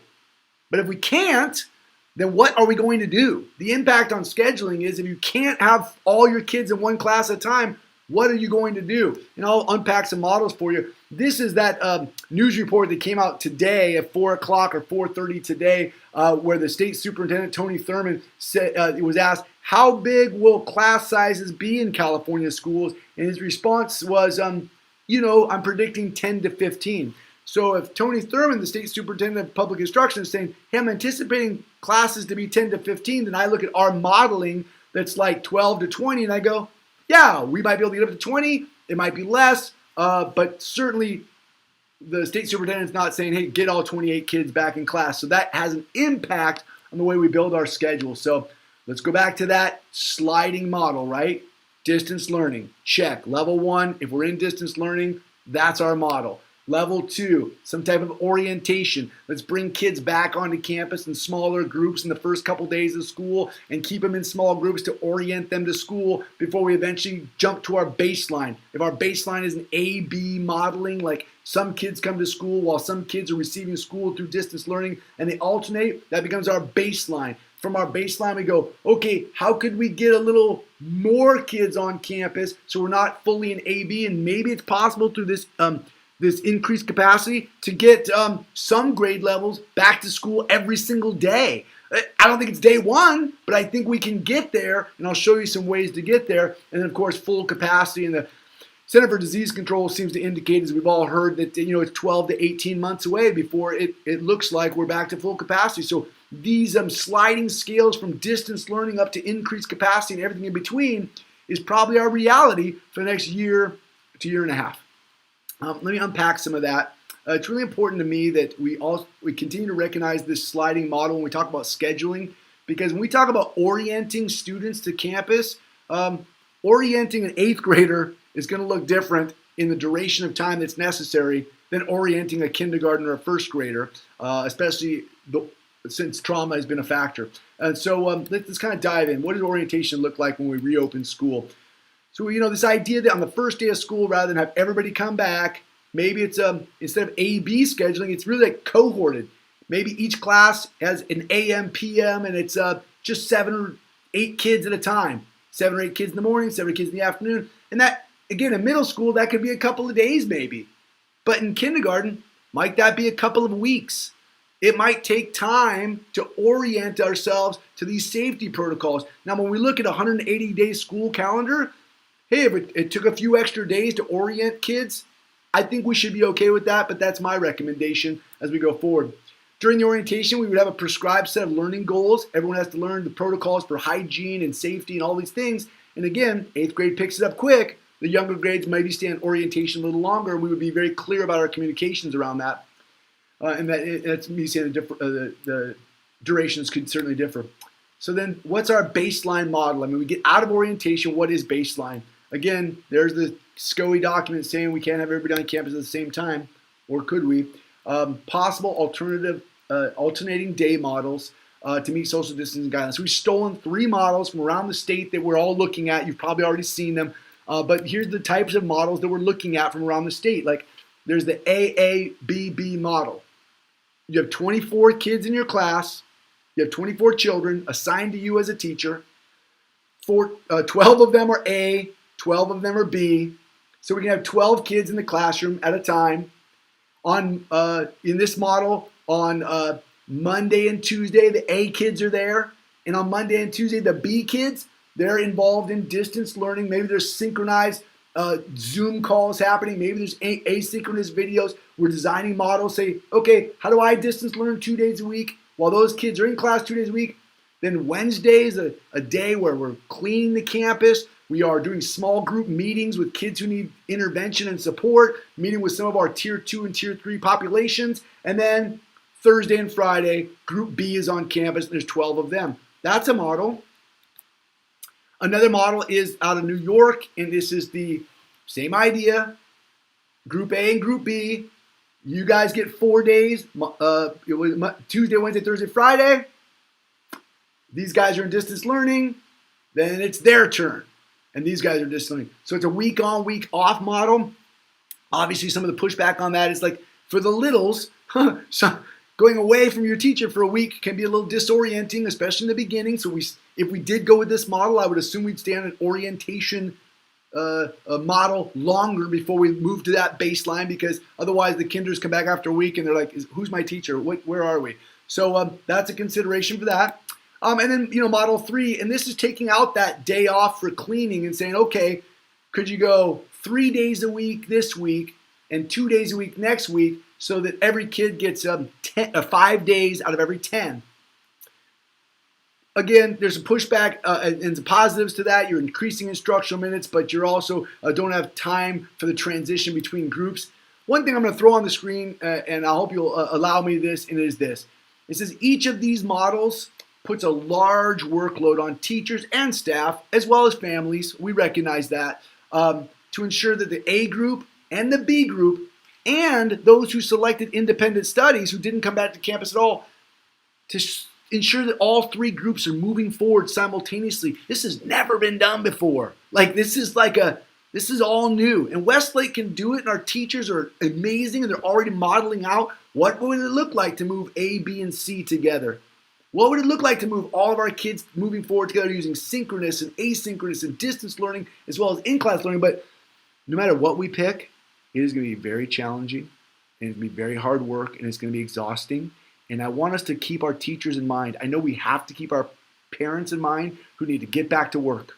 And I know we need to keep our students' mental health in mind, because those kids deserve all 180 days and 40,000 minutes of instruction. But our staff are going to be carrying a heavy load, and they will do it for us because they're awesome. But we need to not forget about them at the table as we jump into this. So I give you these 3 models not to make a decision tonight, but to start a conversation tonight. I'm going to give you one more set of slides, and then we'll talk. And it's this: if we select an A/B model for our baseline, then what is our increased capacity? How do we get more kids on campus more often? Well, how do we do it? We could have grade levels that are regrouped into smaller sizes, because again, if we can get down to under 20 or under 16 or under 12, whatever the number is, if we can get to that number, well, then we could have those kids come back to school every day. Well, there's different ways to get there. Some schools are relying on enough people taking independent studies. So let's think about it. I got 24 students in my classroom. If 4 of them took independent studies, and that was true across the grade level, and we all had groups of 20, then again, I wouldn't start there, but orientation to baseline, you could end up in a scenario where a whole grade level had less than 20 kids per classroom, and they can come back to school every day. Okay, that could happen. Another is, what if we were able to develop alternate locations on campus?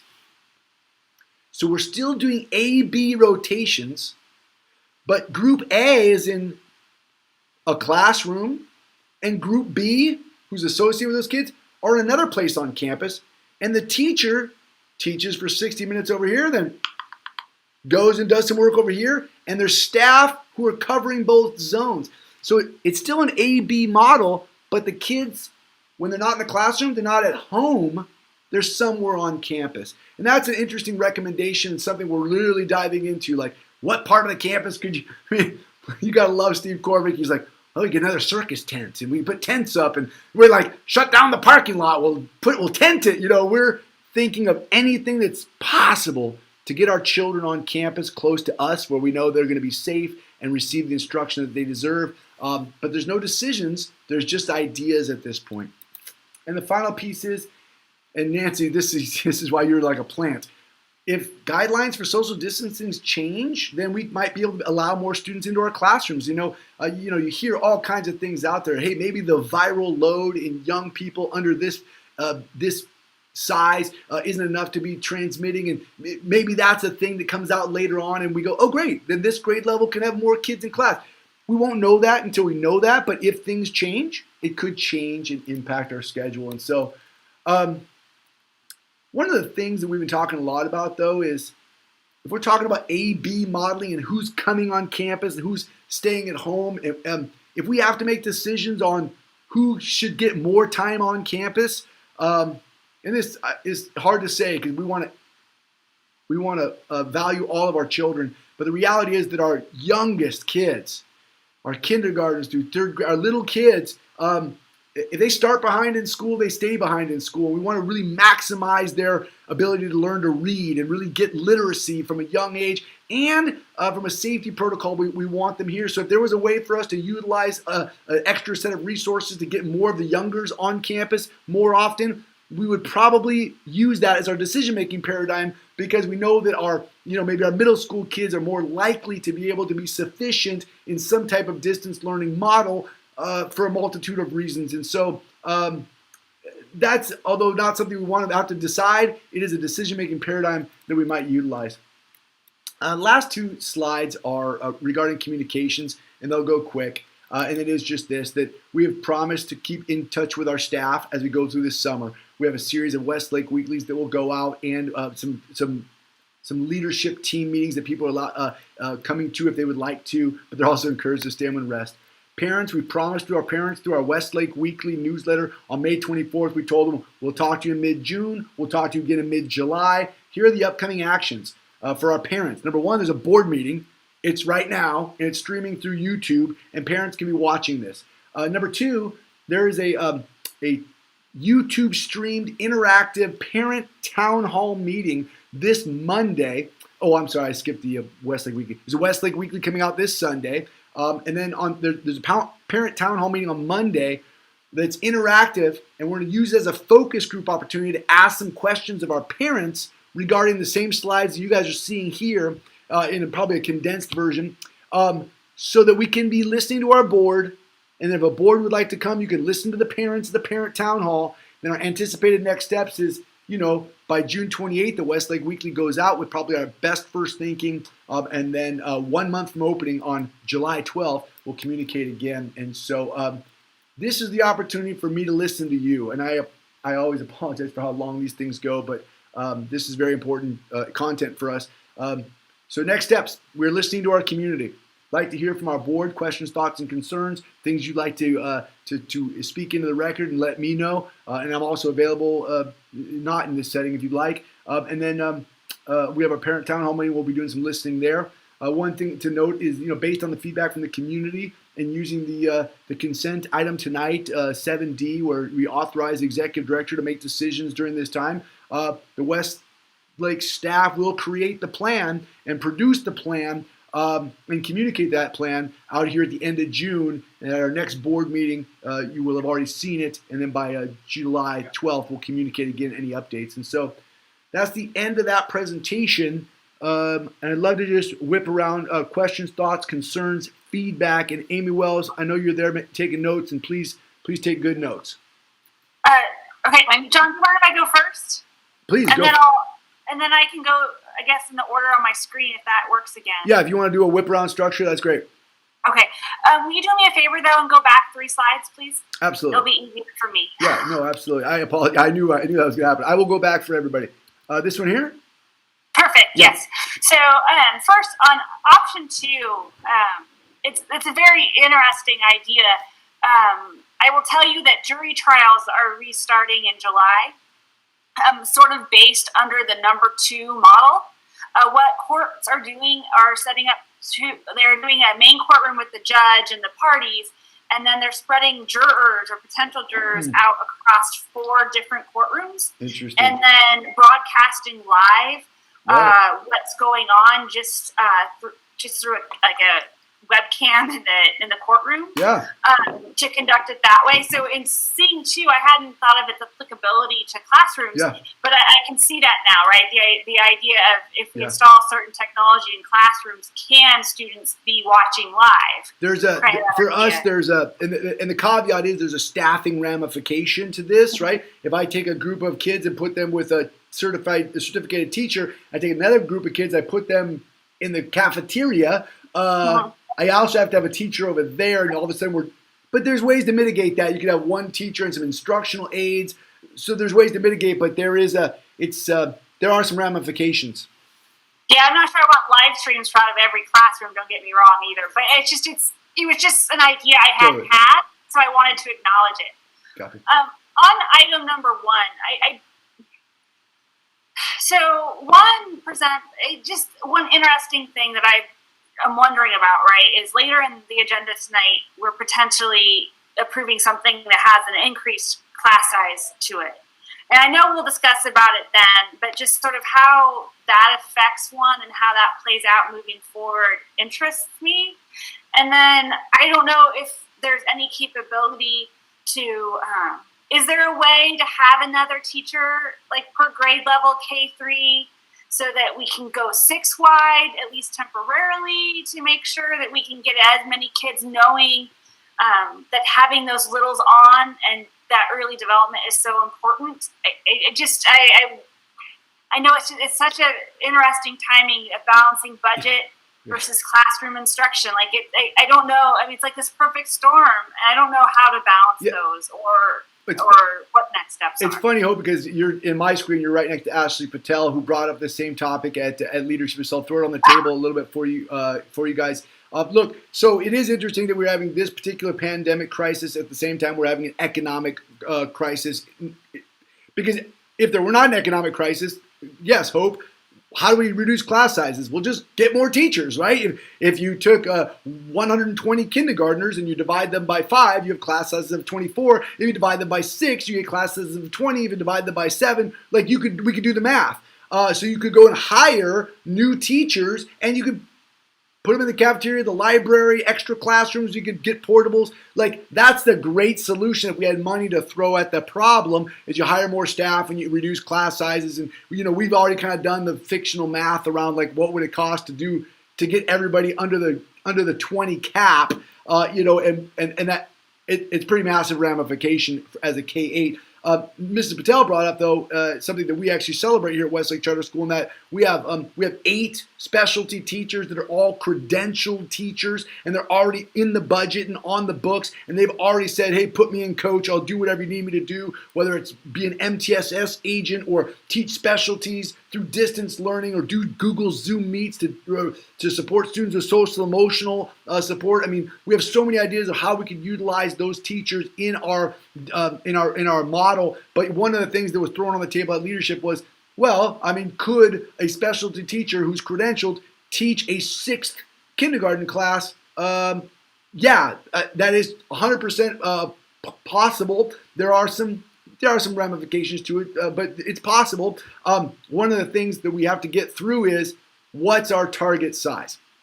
Because if the target size is 20, then 120 kindergartners divided by 6 teachers, that's adding a teacher, gets you down to 20. And if anybody goes on independent studies, you just keep getting less than 20. And that feels like it's pretty doable. But if the actual target was 12, it would take you like 8 teachers to get there, and that would not be feasible. So in our decision-making paradigm on that particular topic, it is, how big is a class size allowed to be so that you can get somebody back every single day? And we're seeing, as we've seen different models of that. That makes a lot of sense to me, too. And I also would appreciate if ultimately, right, bringing on new staff presents onboarding and cultural issues as well. So the excellent use of staff we already have, and to come up with these creative solutions, I appreciate. Right, to make sure everyone does, just keeping everyone in our family feels good. And we're balancing out the need for our specialties as well, though, because we all love going to art class and PE and Spanish, and so there's that balance as well.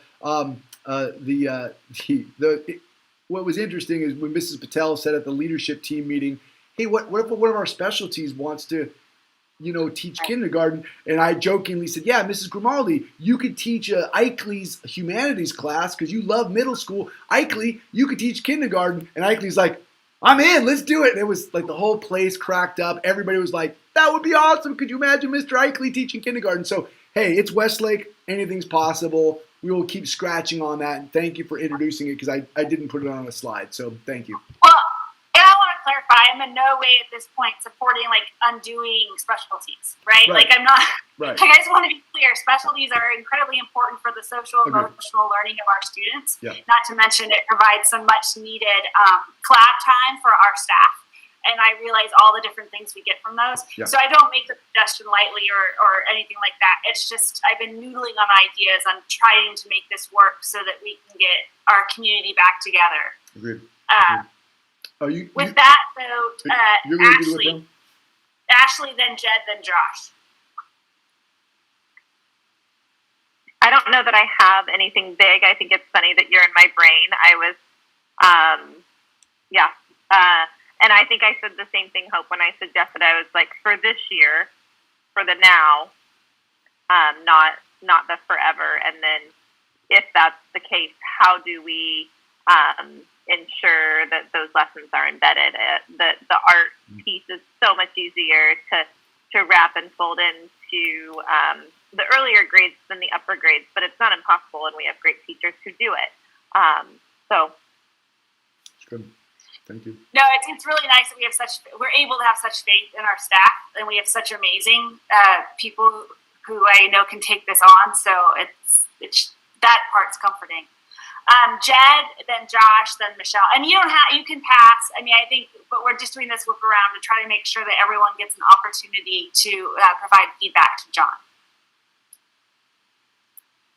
I don't have a whole lot to say other than I think it's going to be a lot of variation. There's going to be different phases of this thing, and I would just choose an approach that is likely to be workable across all of the different scenarios that are coming, and commit to that as early as you can, and get deep on that.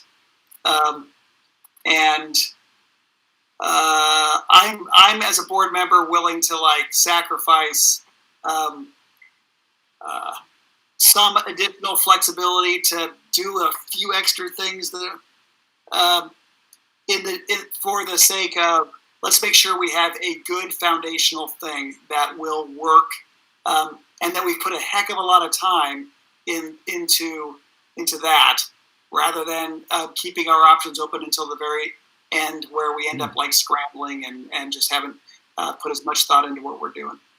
But other than that, I don't have a whole lot of specific thoughts on anything that's been shared. Cool. Josh, then Michelle. I'm going to pass. I have no questions. Perfect. Michelle, then Nancy. I have a few different comments. The first, I just want to say, I think what has demonstrated to me that Westlake can do this is even just showing up on the last day of school to pick up items for the kids and seeing all the markers and all the signs and all of that shows how much thoughtful work that the staff and that you, John, have all done as a team. And so I am encouraged that I know something will come together that will meet the needs of our students. And we just have to recognize that this is a very different time, right? And so nobody really knows what this phase of life looks like. We have not seen it yet. And so I think a couple things that I would suggest is, one, starting small. I love the orienting piece. That was huge. And I think we also have to leave ourselves flexibility where, and we can talk more about this later, but where lawmakers or policymakers or the guidance makers may not suggest changes in the future, where if we see that there are things happening in our community, whether cases are rising and other things are happening, that we're flexible enough to say, okay, we need to scale up or scale down and be really nimble to that process. So I love the strategy that you have in the 5 different points that allow us to kind of mold against that scale. The other thing I was thinking through, and I don't know if this is legally feasible, but a priority of mine for who should be on the campus would be those students that were either the most disadvantaged or have unmet needs that can't really be met at home because they have certain types of learning needs or whatever the case may be. And so I don't know if there is a way that we could weave that into the decision-making process, but I think about my students who could do okay at home because we have the resources to continue to guide them, whereas there's other students where it's more vital for them to be there on campus and engaged. So just, I want to throw that out there as something for consideration. And Michelle, just to echo real quick, that is acknowledged in the California Department of Education's guidelines, and it's something that we'll be scratching on. And at least on the AABB model, that Wednesday also provides extra support for those students. But I agree, if I was going to get anybody on campus every day, I'd start with the littles and then say by name, by need, who needs to be there. So we'll certainly look into that. Okay, awesome. And then in my last comment is just based on the models. I really liked the AABB the best.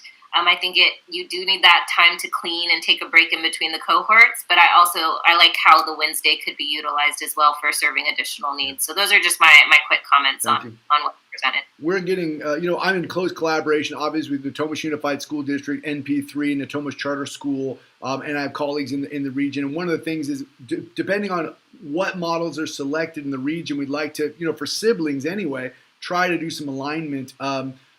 So I know that there may be AABB may be a popular model. I've heard that there are certain counties that border ours that may go county-wide with that particular model. So the AABB seems to be getting some traction out there for people who are looking for that type of model. Sorry, Nancy, is she next? Yeah, Nancy's next, and then Shannon, and then Sean. Sorry, Vasa, you're last. It's because he didn't talk. You have to talk to get on the screen. I've only realized just tonight that it's actually alphabetical. I'll wait patiently. And so poor Vasa is always going to be last. So for reflections, I will reverse it up. There we go. That sounds good. So just two comment. Well, one comment, one question. So my comment is. I'm not a lawyer, but I am a rule follower. So I am very appreciative of, these are the rules, and, we hope that the rules are put there for a reason, specifically around safety, right? So I'm on lots of chat rooms and boards and around school athletics, for instance. So there's like this giant push to ensure we have school athletics not related to Westlake. But, my thing is always what's the safest, course of action, right? So understand that and appreciate the fact that we're being very methodical about our decision making and very much echo Ashley's, like, we don't want to be the first, we don't want to be the last, but we're going to learn from other people. I will say that my personal employer is very similar in that regard, and I am incredibly thankful for that because, there are days where I'm like, hey, let's go back to the office. It's like, oh, yeah, no, cases are rising. I'm going to stay right here. So, so I do appreciate that. My question-ish concern is, I know that during your presentation, John, there were a couple times when you mentioned distance learning, right? And so I just wonder what that would look like. Is it like, who's going to staff distance learning? Is it going to be sort of like, we're in a classroom and then, the person is engaged in it for 6 hours or, whatever the classroom time is, because I really think it's super important no, it's okay. So I just think it's just super important for there to be structured instructional time. And so I know that's not a model that Westlake has followed. I mean, it's like the Virtual Learning Academy and the Natomas Charter. They have a whole department of that's all they do. And so, like, how prepared would we be to do some kind of distance learning in 60 days? Right, it's a great question. That's it. Just answer that when you get a chance. And well, it's actually, we have all night. I mean, it's interesting because what we decided a month ago, which well ahead of health and safety guidelines, was the instructional leadership team, which is, these 30 amazing teachers who are part of Westlake Charter School, was how do we make sure that if I'm assigned 24 kids, that I can be flexible and help all 24 of my kids move forward. Now, in distance learning, the way we modeled it going into distance learning during the closure, we said, pause. We're afraid to introduce new learning and move forward through the standards, partly because everyone was suffering from such massive trauma. We're like, just keep our community together. Make sure people are reinforcing learning that had already happened, but to go forward through the standards was introducing some, we didn't have real strong trauma-informed practices, so we said, hey, freeze, let's make sure we're just responsive at that moment. The distance learning we're referring to this fall is going to look vastly different than the distance learning we experienced in the spring because we have to consider moving forward, not just enforcing what has been previously learned. But I want you to recognize a kind of a pedagogical approach that is going to be different than other people are going to engage in, and partly because other people have negotiated bargaining agreements that operate the way that they do, and that they have large organizations of thousands of employees that they have to manage. We're a little old Westlake charter school, so this is the way we're going to do it, and I think it's the right way to do it. And so I feel honored and lucky to be here. If I'm a teacher at Westlake Charter School and I'm assigned 24 kids, those are my kids. Whether they're A or B, or if they're, we'll call them C, A, B, C. But if they're electing long-term distance learning, they're still part of my cohort. Well, why wouldn't I just take those kids and assign them to an independent studies teacher, somebody separate? Because when their birthday comes, they want to be part of a classroom. So these children are going to be assigned to a classroom with a classroom teacher, and they're going to be part of a cohort. Part of our learning model is a collaborative model. When we're in class, you see our kids jamming together. It's not a stand and deliver. I mean, the longest lecture at Westlake Charter School is clearly the board meeting. Sorry, it's me. But like in our classes, kids collaborate. So we're looking at models to say, if a kid's an A kid and this kid's a B kid, and we've done some instruction on how to divide fractions, how do we get A and B collaborating, maybe through digitally? This kid's in class, this kid's at home. What about the C kid, the long-term distance learning kid? They should have the opportunity to collaborate, be part of morning celebration, be part of morning meeting, be part of all the things that we do in class and instruction. So yeah, Nancy, it's a great question. And I think Jed said, find something to stick to and go deep in it. And I guess this is the part of the model I haven't shown you on the slides, is our deep pedagogical approach to creating unity and collaboration and connectedness through this model. Not saying, oh, you're an independent studies kid, let's put you off to the side. That's not how it's going to work here. Also, we recognize the need for flexibility. If someone in your family tests positive for COVID-19, you may have to go on a 14-day quarantine. Should I then put you as an independent studies teacher and detach you from your classroom community? No, your classroom teacher should adhere, to your needs during that time. So we think we've got a great approach to it, Nancy. It is the right question. Great. Good to hear. Yeah. Thanks, Nancy. Shannon, then Sean. So I think you may have just answered some of my questions, but I mean, one of my original comments or questions was to Michelle's point, just about how are we choosing priority of kids coming back on, and then even if we assume we can't do that and we're just picking A and B cohorts, how does even that work in a way that makes everyone feel like it's fair and equitable, and you're still being able to have the same interactions with your peers and your students and your support, and that no one feels like one group is stacked or something. Well, I don't know. A couple of things on that, Shannon. Yeah. Number one, unlike some other places around the region or around the world, our teachers build class cohorts. They spend time at the end of each year saying, hey, Bobby gets along with Susie. Let's put them in a class together because everybody should have a friend. Hey, Cindy is really strong with math and Johnny needs a little help. Let's put them in the same class because they maybe could buddy up together. So we're very purposeful the way we construct classrooms. And going into the end of this year, we said, okay, staff, we're going to give you an impossible task.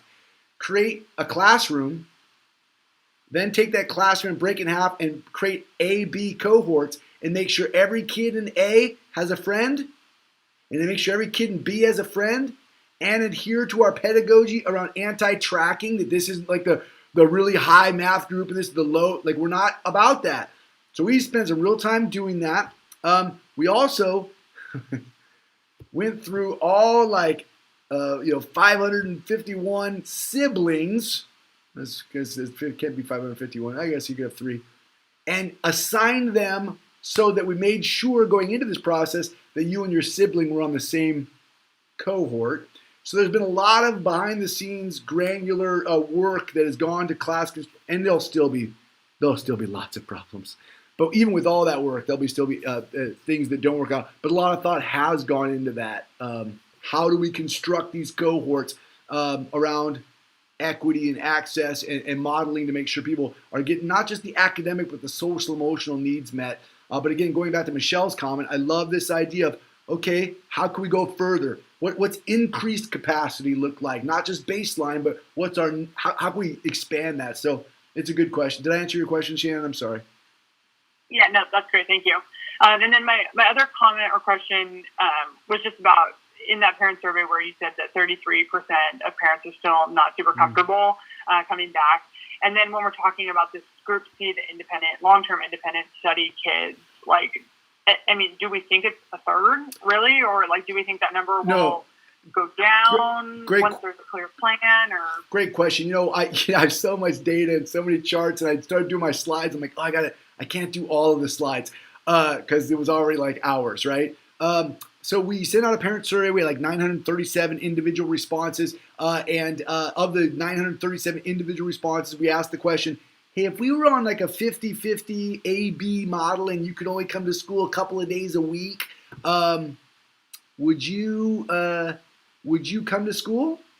Or would you take independent studies? And funny, I started watching the data come back in. On day one, we were right around 20%. And then by 937 entries later, we were right at 22%. So right around that 20% marker, we think early indications say that's who may or may not want to go on some long-term. So again, going back to your classroom modeling and you say, okay, I got 24 students in my classroom. If 20% of them actually took a long-term distance learning position, then what would happen to my class, right? 20%, is between 4 and 5 students at that point, right? So so you could get down to 20, 19. You could plausibly do that. However, if this classroom went down to 18 and this classroom was at 21, it creates some cohort problems. So as you start to scratch on that, you start to recognize that we need grade levels to move together, not individual classrooms, because our teachers work in collaboration. You can't have teachers creating assets for their class that aren't shared across the grade level. So it's layered, man. There's a lot of it's complicated. Yeah, and then I guess to that last point, and my last question is just like, so if people do commit at the beginning to distance learning, but then things seem to get better, or they're starting to feel more comfortable, or they're seeing that this is working better in practice, I am a little afraid if we commit to this, like, again, 20, we push it, and then are we going to be so rigid that we say you can't change your mind, or only if someone's kid's mom gets COVID and they take a 2-week leave, you can come in for, like, this is a great question. How strict are we on independent learning? Yeah, this is a great question, Shannon. If we rely, so we see organizations out there seemingly relying on the idea that enough people are going to take independent studies to then go back to school full time, I would say to us as a team, that is not a good idea. And that's why I think our baseline should be A-B scheduling. If we create our baseline as, hey, look, 20% of the people took distance learning, let's all get back in the pool. If that was our baseline, well, then what happens when a kid wants to come back to school? Are we willing to deny access to a student who wants to come home? I mean, I'm not. So we have to rely on a baseline model that gets everybody what they need, and then an increased capacity model that says, oh, looks like we can do this right now. Now, there are other organizations that are saying, hey, if you commit to independent studies, you have to do so for a quarter or a trimester. I'm not sure how we'll fall on that. I would love to get to a model where we think we can get everybody back in an increased capacity without having any of the restrictions like that. So there's a lot of modeling still to do between now and then, though. Thank you. Yes, ma'am. Thank you. Sean, then Vasa. Nothing really substantive from me. I just wanted to kind of echo what Michelle said about the AABB. I think looks the best from a cleaning in between the two cohorts. It just seems like that would be the best way to get a deep clean in between each, which is perfectly obvious, and I'm sure I didn't need to say it. We'd just like to hear from you. Thank you, Sean. Vasa.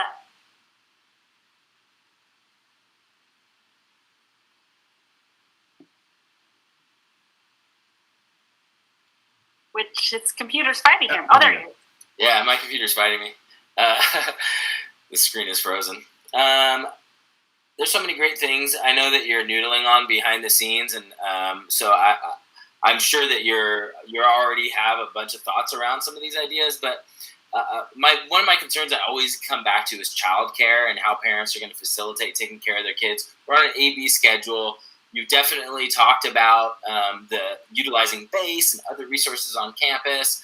I just kind of wanted to start the conversation on what assets or organizations or networks can we either build or connect parents to that might not have the childcare resources built into their budget, for one, because we know it's very expensive, or just into their typical lifestyle at this point. Oftentimes when kids are getting to older age groups, they're not really concerned with that type of childcare anymore. So yeah, that's one of the reasons I think that we, not just instructionally and social, emotionally, and academically, but one of the reasons we want to prioritize the younger children, right, is because they really have a need for childcare, whereas potentially the middle school student could self-care at some point on the AB modeling. One of the things that we have to consider is if we go to an AB schedule, then could we have BASE on campus all day in alternate locations?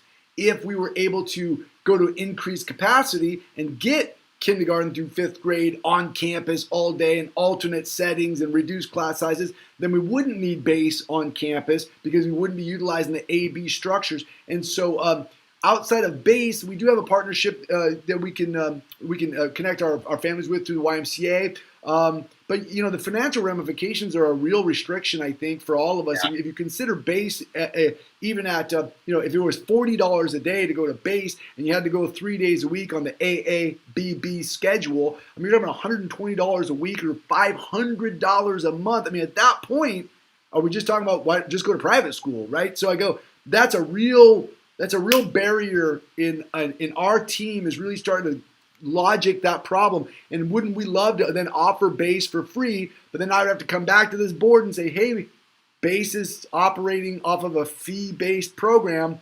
We're gonna have to spend money that we don't have to provide that service. And so again, in a highly restrictive budget crisis, to not have money to provide for that care, one of the things we've noodled on, and I don't want to take oxygen up, but like, hey, Westlake demonstrates what's possible in school and community collaborate. At some level, could we do a call out to our parents that says, parents, we can't pay you, but we need you. Could you get fingerprinted? Could you come through some type of application process? Could we do some type of health and screening that we would do for any of our employees? And could you come into the cafeteria 2 days a week and oversee some type of childcare situation in a safe, well-trained, documented approach that was legal and safe? But we might have to call upon our community, because you're right, the financial ramifications to just providing BASE is a real barrier, and we'd hate to see anybody make a decision that was unsafe for their child because of finances. So thanks for bringing it up. Well, and we might too run into a volunteer issue with that, right? Some of the guidelines clearly state not to have volunteers on campus. Yeah. Right. So we'll make them employees. We'll pay them a penny. Oh, Steve did a heart attack somewhere. But I just mentioned that, Vasa, just because, sure. Right? In part, I think about like more informal or grassroots networks of parents working together to provide childcare for each other. Can we act as a hub or facilitate? Obviously, we can't monitor COVID type of restrictions within a home setting, but can we build a network that would allow parents to communicate and say, hey, I'm available this day if you're available that day. I'm sure Amber Houston. Oh, sorry. Say that again. I say almost like a carpool list. Right. Yeah. Right. That's right. Wonderful. Like we used to do at Pebblewood, right? Well, I could watch the Monday, Wednesday, Friday. Is there someone who matches up to me who could do a Tuesday? But yeah, I mean, there's lots of thoughts that could go into that. Cool. I think it could be something cool. And my second thing, John, and you brought it up many times, is the trauma-informed practices of our teachers, and thinking about professional development for all our staff, not just the certificated staff, but anyone. We're talking about kids that are going to be becoming physical, psychological, emotional strains, staff that are going to be strained. Sure. We've been really focused on universal design for learning, which is awesome. Is there a thought around shifting, or do we think about shifting our professional development, job embedded 20 hours of, more social emotional training, more restorative practices, more trauma informed practices that'll that'll be relevant to this year and beyond. Yeah, I mean, going back on that note to Maslow's hierarchy and making sure that our health and welfare, the baseline is what we establish through our professional development regimen, making sure that our staff are feeling safe and understand the protocols, and we'll move up the ladder. I think the UDL will inform our trauma-informed practices, so I think we're on a good – we certainly won't ditch UDL to move on to trauma, but I think they go together. The other piece on that, Voss, is that, when we think about orienting our students to these new protocols, and, hey, there's going to be times when if we ask a student to stay 6 feet apart, they're gonna not. They're going to forget. They're going to get close. And the way that we respond to that really makes a difference. And we have to train to be like, hey, respond with empathy, not with any type of disappointment or aggression, because we don't want to reinforce the trauma. So yeah, it's a great point, Voss, and it's well noted. Well noted. Okay. That's it. Thank you. Michelle has another comment. I just had a quick question about how all of this work factors in staff that may have children that are also on an alternate schedule. Absolutely. I thought you were going to a different place with staff. We do have a staff survey out there regarding, hey, do you believe that you are part of a group that is considered immune compromised? Is anybody in your home considered immune compromised? I mean, there's an entire staffing ramification there around that conversation. But as well, like, okay, 42, is it? I don't know why I'm getting a little mushy in my brain, but many of our employees have a student who goes to school here.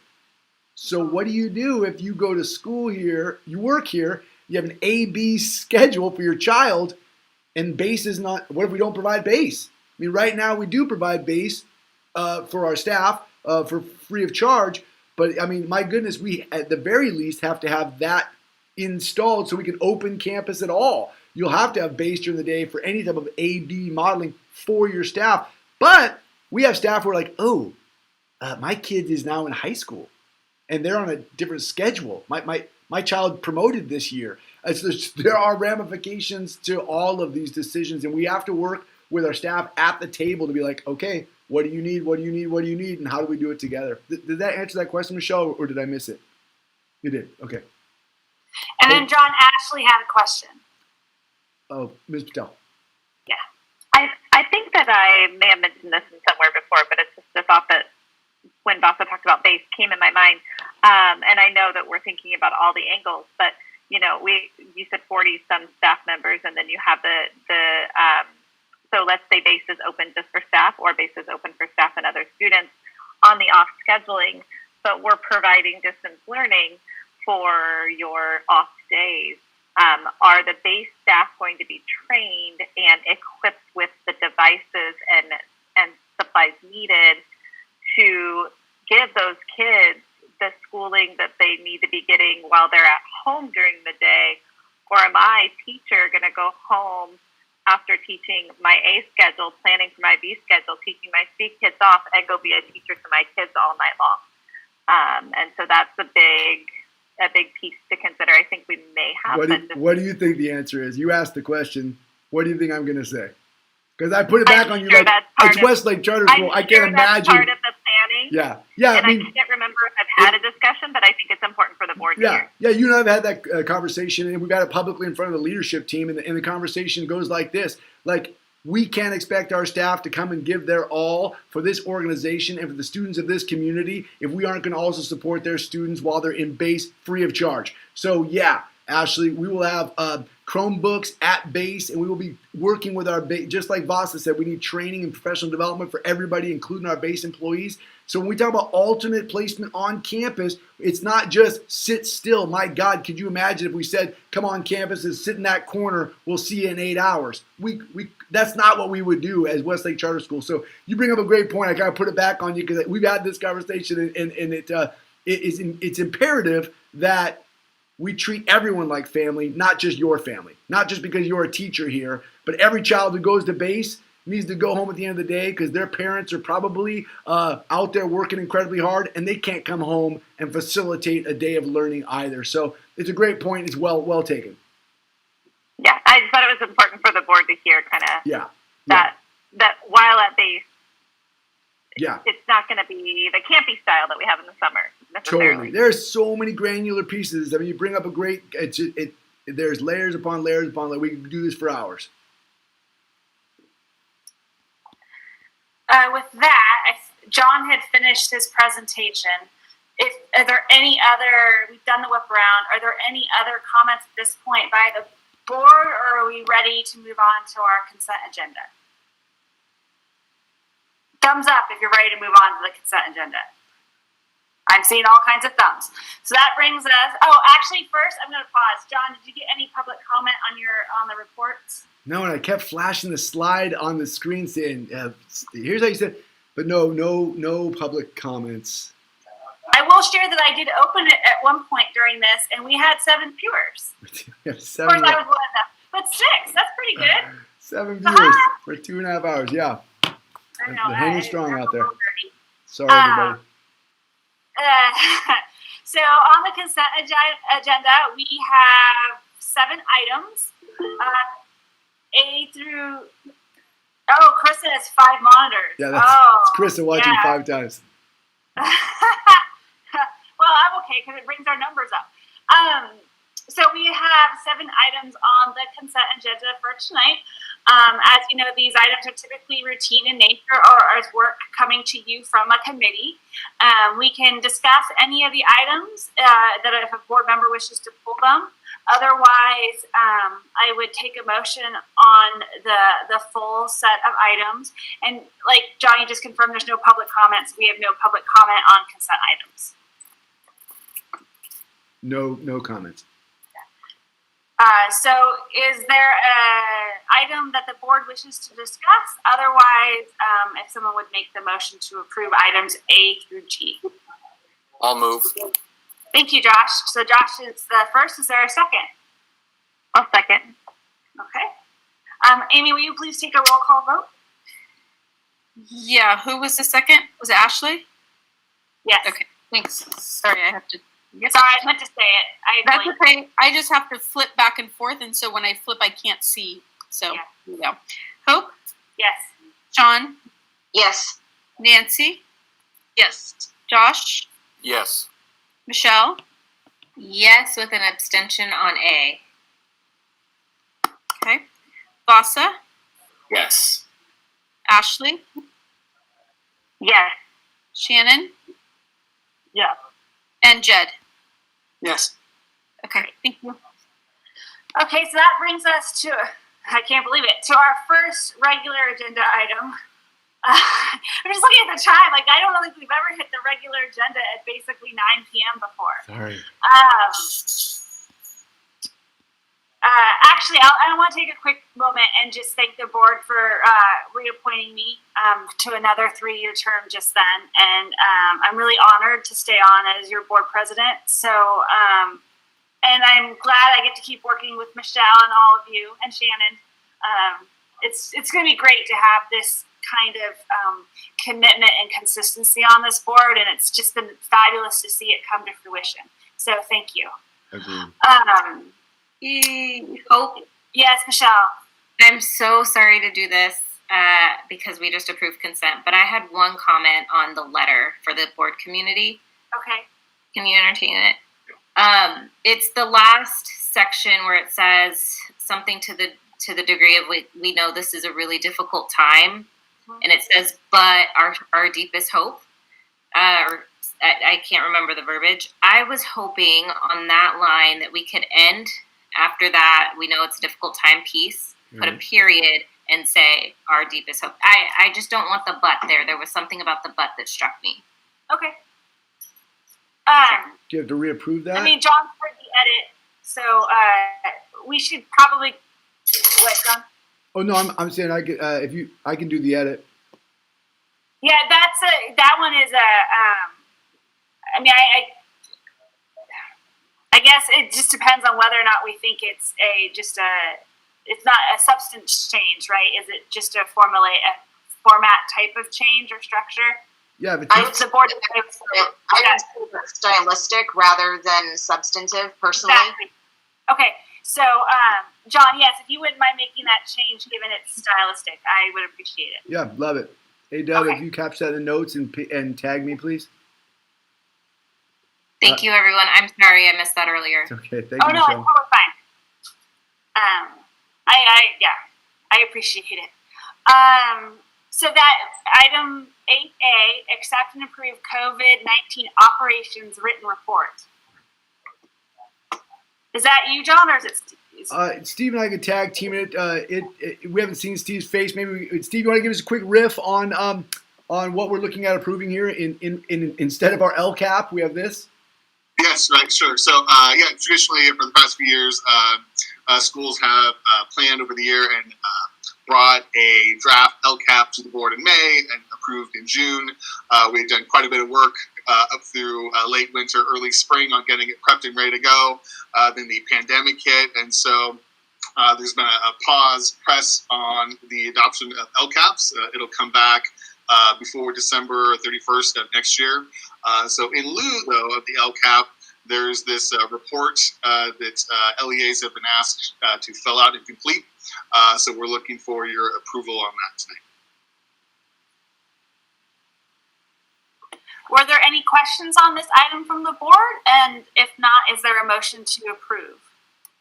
I'll just comment that it's yet another new thing because LCAP can't be LCAP for more than one time.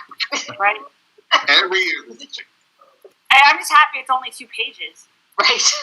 I mean, Yeah, they said, please don't have more than 300 words. We will not read past that. I'm sure it's, yeah. Do we have to put this on the website? Yes. Like, So it goes on the website. It will go up to NUSD and to SCOE as well. Perfect. If there are no other questions, is there a motion to approve? I'll move. I motion to approve. Oh, Josh got in first. So Nancy, will you be the second? Yeah, on my screen. Yes. So Josh will be the motion and Nancy is the second. Amy, will you please take the vote? Yes. Hope? Yes. John? Yes. Nancy?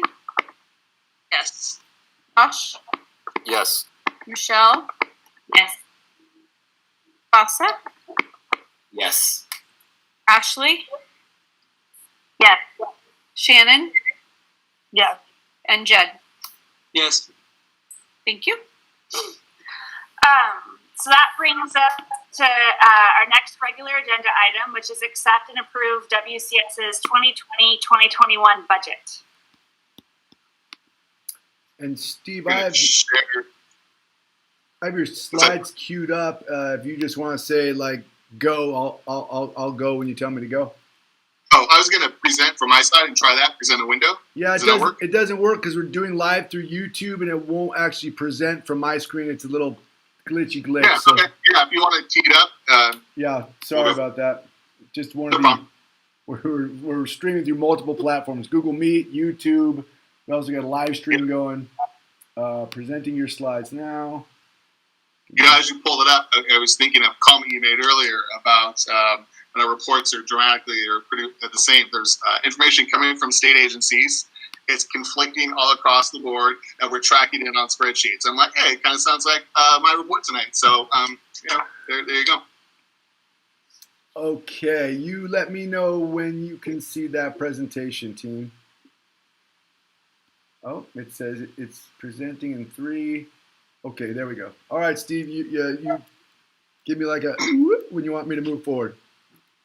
Well, we'll see how that goes. Well, you can certainly go to the next one because I think that's the. There we go, and jump down one more, and one more, and we're good to go. All right, so I just want to see where we were not too actually long ago, right? So back in January, the governor came out with his January proposal on what he thought the next year budget was going to be. And at that time, it was sunshine and roses and things were looking great. He was going to pump more money into different programs, including education. And when the LAO, the Legislative Analyst's Office, came out in February, so just a short while after the governor's January proposal, they said, hey, accurately predicting recessions in a reliable fashion remains elusive within economics. Knowing that we had been on a long, positive economic run for such a long time. But the LAO had said, hey, maybe Sunday out there something will happen, and it's elusive, and we'll see where it goes. So to click month after that, this was shortly after we had switched to distance learning, the LAO came out and said, hey, the economic uncertainty caused by this emergency will significantly affect California's near-term fiscal outlook. So it was still early on in the pandemic, but the LAO was warning at the time, like, hey, this is kind of new and unusual. I wonder what would happen.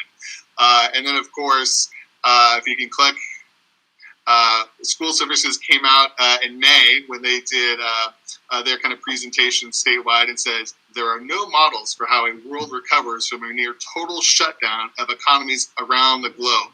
So we went from January, things are great, February, elusive-ish, March, things are interesting, and then May is like, there's a lot going on, and there's no models to how to predict we're going to recover from this. So just how quickly things shifted on the whole landscape of things. And so click ahead. Yeah, there you go. So just to quickly recap on the governor's May revised proposal. So again, this was done mid last month by the governor. And again, we talked about it was really changed from his January proposal. He had cut out a lot of the initiatives that he had planned to run forward. The one that he kind of kept in his budget was funding for special education and kind of increasing that. But his proposal at this point really is based upon cutting funds now in anticipation of maybe some federal dollars coming out in the fall and some other triggers and things like that will happen. The flip side is the legislature is saying, well, why don't we hold off on making any cuts and then with the possibility of doing mid-year cuts if funding doesn't come in, and they've also built in other deferrals and things like that into there. So the governor and the legislature are not seeing eye to eye, and the budget is due to be printed tomorrow, 72 hours before the legislature votes on it on Monday, June 15th, because if they don't vote it on Monday, they don't get paid. So it's interesting because they will always hit that dead mark. I'm not saying that that's why, but it's just interesting that they're going to vote on it Monday and pass it Monday. School services came out with an article today with a headline that says, hey, the legislature is going to vote on Monday, even though they have not agreed with what the governor is going to do. So there's still not a lot of agreement under the Capitol Dome. And so we'll see how things shake out over these next few weeks. So, sorry, I thought I saw him. So just as the state economy as a whole, we know, we've seen probably the reports about how unemployment is spiking up, how the markets, actually until today, were recovering a little bit, but today had a little bit of a hiccup. So the market itself is not in a great spot. And the governor's proposal really is based upon about a $9 billion cut to education funding. So his plan really is to reduce local control funding formula. That's where the majority of our funding comes from, as well as other programs in the state on the ed funding side. He's also talked about deferrals, which you may have read about in the board brief. The deferral is, hey, do all the work now, and we'll pay you for it at some point later, maybe a month later, 2 months, or 6 months later. And it's really an accounting trick that the state uses to make their budgets look good, but it really causes stress on LEAs throughout the state. And then also a 0% COLA. So the COLA is kind of an incremental amount that we may anticipate funding increasing throughout the year. So school services came out and said, hey, there's a lot of uncertainty in the market right now. Plan on a 0% COLA, so that is built into our budget. And again, that's guidance coming from the school services on that. We're good to go? Right. So here's the question, right? How do you develop a budget, right, in light of this conflicting information, delayed information, and everything that's going on?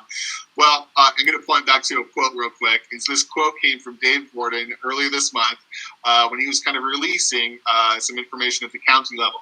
He said, conditions will change, and for us school people, and really everyone on the call right now, I would consider you all school people, the watchword for us has been staying flexible and staying nimble. Well, that might ring a bell for everyone on this call. Because if you click ahead one more time, you'll see that how does that ring a bell? Well, yeah. So back in January of 19, right, this board, right, adopted the strategic plan, and in that plan, goal area 1 was demonstrate what is possible, and chapter 3 is WCS will stay financially nimble and flexible, right? So we had kind of had this framework and thought process about, hey, if things are going to be shaky, we will stay nimble and we will stay flexible and we will do what we can do to make sure the organization comes out in a good spot. So I just thought when Dave Gordon said that, I was like, oh yeah, it kind of sounds like what we're doing.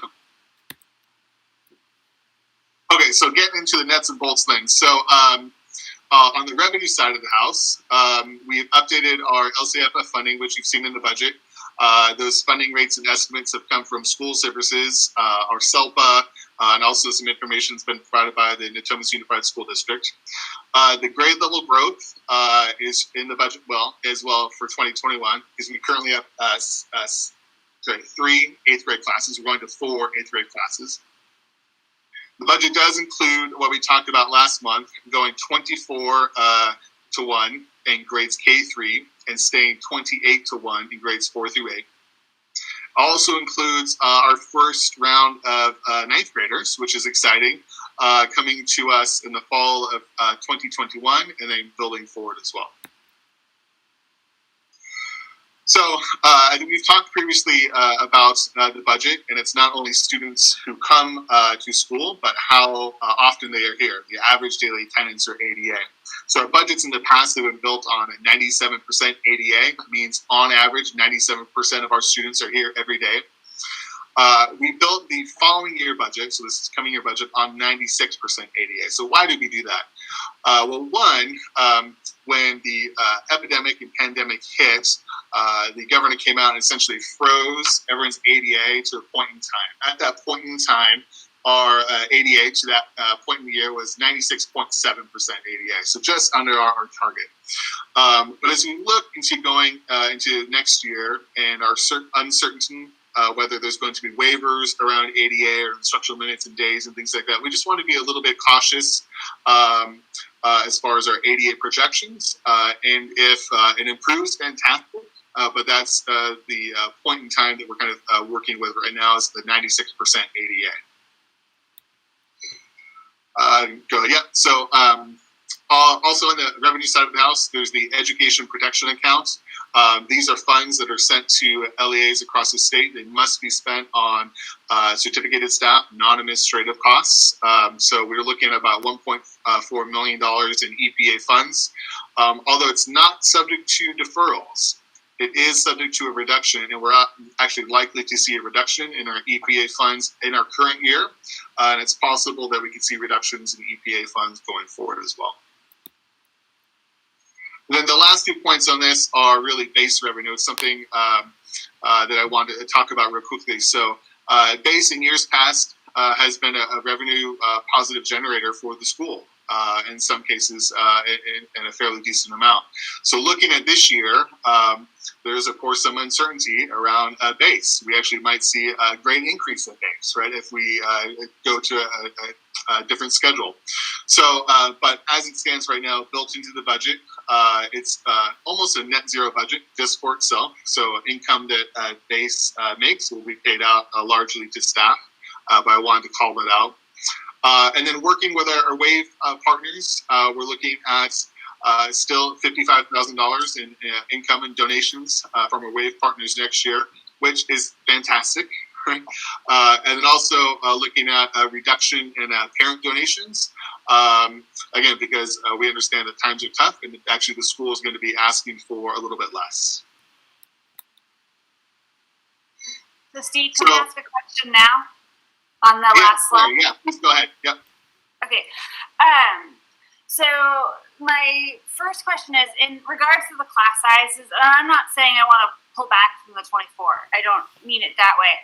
But this, I mean, how, is there a way to build in the flexibility for the administrative team to make that decision as the next few weeks play out? Like if we approve it here, I guess what I'm asking, does that mean it's set in stone? Was that for me or John? Sorry. Neither one of you. Oh. I was eating a snack, so I was going to give that to you. I was like just ate a bite of a banana. I believe, Steve, you can speak to it. I mean, you and I have spoken that if, as the governor's budget goes to print tomorrow and things start to unfold and we start to look at class sizes and our scheduling for the fall, it is possible that we can hold back on the class size increase until we know more information or have more information. There's so many layers to the conversation, but Steve, is my understanding, and you'll correct me if I'm wrong, if we approve this budget tonight, we could still hold off on the class size increase until another week, another 2 weeks, or however long that is, correct? Yeah, so the budget is predicated on going 24-1. If information from the state changes and we say, hey, let's make a pause on it, we could certainly do that and have flexibility around that and just make adjustments in one of the interim reports that come out, and then the finances would kind of resolve and you can see the impact of that. Yeah, I know it would have to be addressed in the first interim. I guess I was just trying to make clear that if we do have listeners, right, that I just wanted to make sure the admin team, as we were discussing and all that, the earlier thing about AB and everything else, that the admin team John would still have the flexibility to make changes to that if he felt like it was something we had to do to adopt our plan moving forward. My second, I see your hand, Josh. Just let me ask one more question, and then, in terms of ADA on an AB schedule, has there been any discussion about how that would be how that's calculated? Like, is it just on the days you're supposed to be in school, or like would teachers have to take roll every day? I'm just curious to see if there's been any sort of discussion around that. It's a really interesting discussion because using distance learning during the spring, obviously there were instructional minutes and days, waivers. ADA was frozen in time, as Steve indicated. However, those waivers all expire on the 30th. July, I was going to say the 30th of this month, but let's say, July 1. So as of July 1, all bets are off the table. However, the state guidelines say you need to use some type of modified schedule to have AB, but that's the state's guidelines. There is no law yet that says we'll waive your instructional minutes. Now, as of today, I believe I read an article from EdSource, maybe, that indicated several parent advocacy groups were advocating at the legislature saying, hey, if you guys are going to utilize distance learning again and give LEAs, the pass on distance learning, you got to create some methodology to create daily attendance for students, because we saw some students during distance learning across the state and across the nation kind of slip away into the wind and not get accounted for. And parents want to hold the legislators accountable to the waivers that they issued. And so we're starting to see the rattling of the sabers that says, hey, if you are going to get instructional minutes waivers or instructional day waivers, there's going to be some further ramifications that, as I read through the list, and I think anybody on this team would have read through the list, you would probably each agree, like, yes, Westlake would like to adhere to all of those heightened accountability measures because we care about the kids as well. So I don't know if that answers your question. I hope that's kind of what's rattling around. Right now, there is no waiver, you guys. So if we go to an AB model, it has to be somewhat predicated on the fact that there's going to be instructional minutes waivers. Otherwise, we've got to come up with a new plan. But if we have to come up with a plan, I mean, the entire state's going to have to do so as well. Well, and that was kind of my point. And then reading the same article you read, John, and having a friend who had to take roll every day, right, and seeing how that played out, because it was a requirement for Elk Grove to take roll every day, even during the spring distance learning. Right. I was just curious to see if there had been discussion on that. Yeah. But Josh had a question. Yeah, Hope, I just kind of wanted to give my thoughts on your comment. I don't disagree that we should maintain the flexibility to, reduce the class size back down. I caution doing that based off of, anything that comes out in the next couple of weeks. There could be potential stimulus money coming. There's going to be a lot of Band-Aids, but I think the true economic effect of COVID isn't going to pop up we may not know the true effect of it for 12 months. And I think this could be something that is long lasting. And while there are a lot of things that are going to inject money into the system immediately, I don't know how long we're going to be able to sustain that. So I caution, bringing it down in the immediate when, a year from now, it could be necessary. So I just wanted to throw that out there. Oh no, it's not that I'm really not advocating for bringing it down as much as having the flexibility that if we get close to the point, with however it works out and what people choose, to getting down to that class size where, K3 can come every day, right? That John and his team have the flexibility to make that call. That's all I was asking, was just to make sure that, because if anything right now, that nimble and flexible is important. Yep.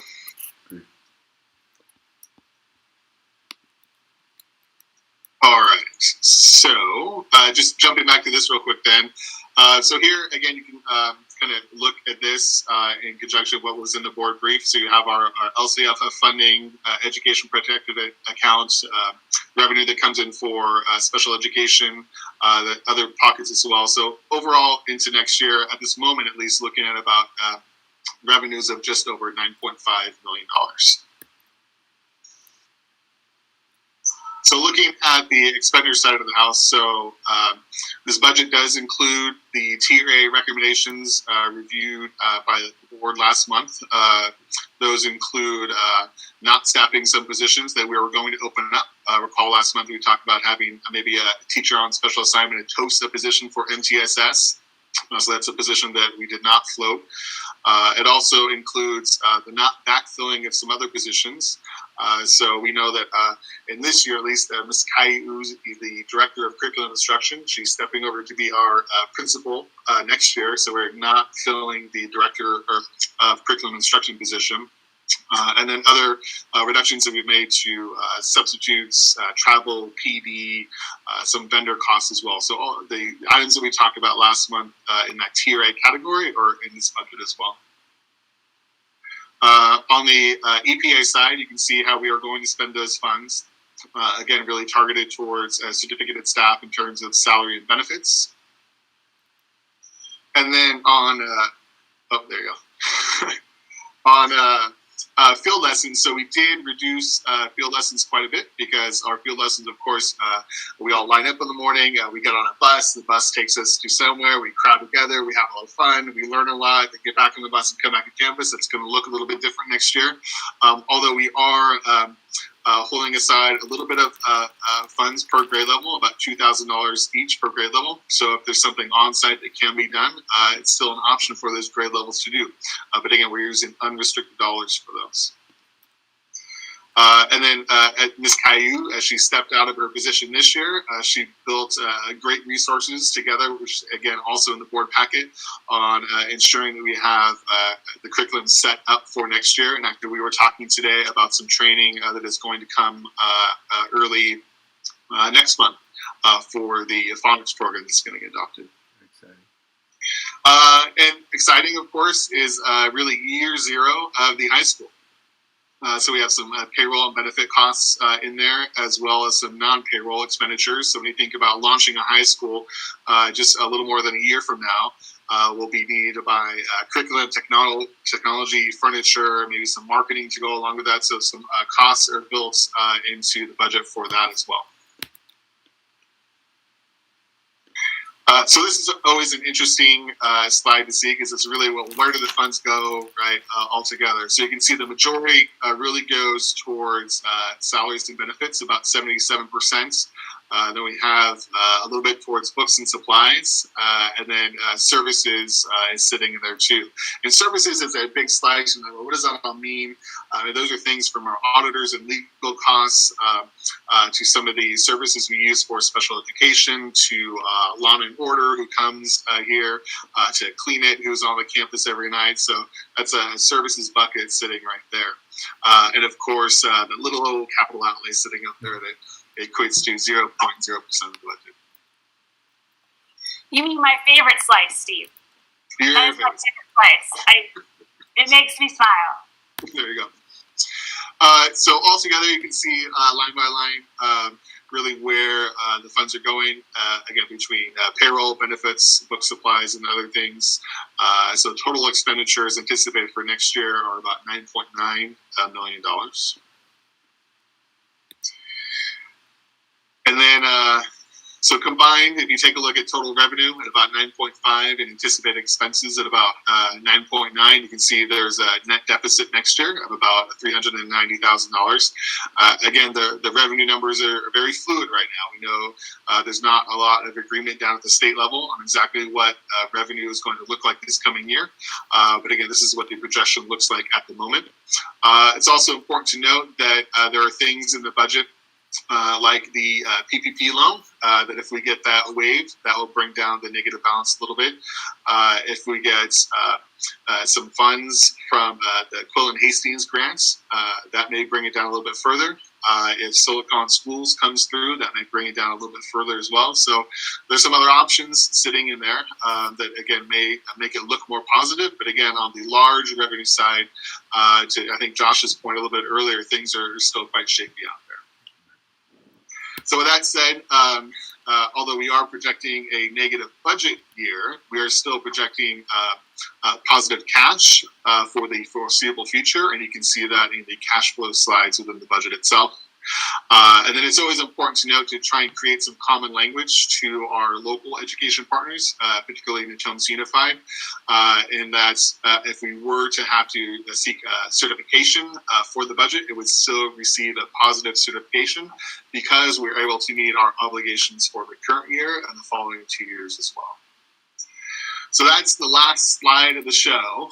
I appreciate all of you for listening and asking questions and things like that. But I would turn it back to you, Hope, to see if there's any questions or to seek approval. I do have a comment. Having been on this board for the last economic downturn, I just want to acknowledge the work that everyone here has done to ensure we do have enough cash on hand to ride the waves of the state legislature. The fact that we're not having a discussion here about how we're going to make payroll and how we're going to cover costs with looming deferrals means a lot to me. It means a lot to the organization.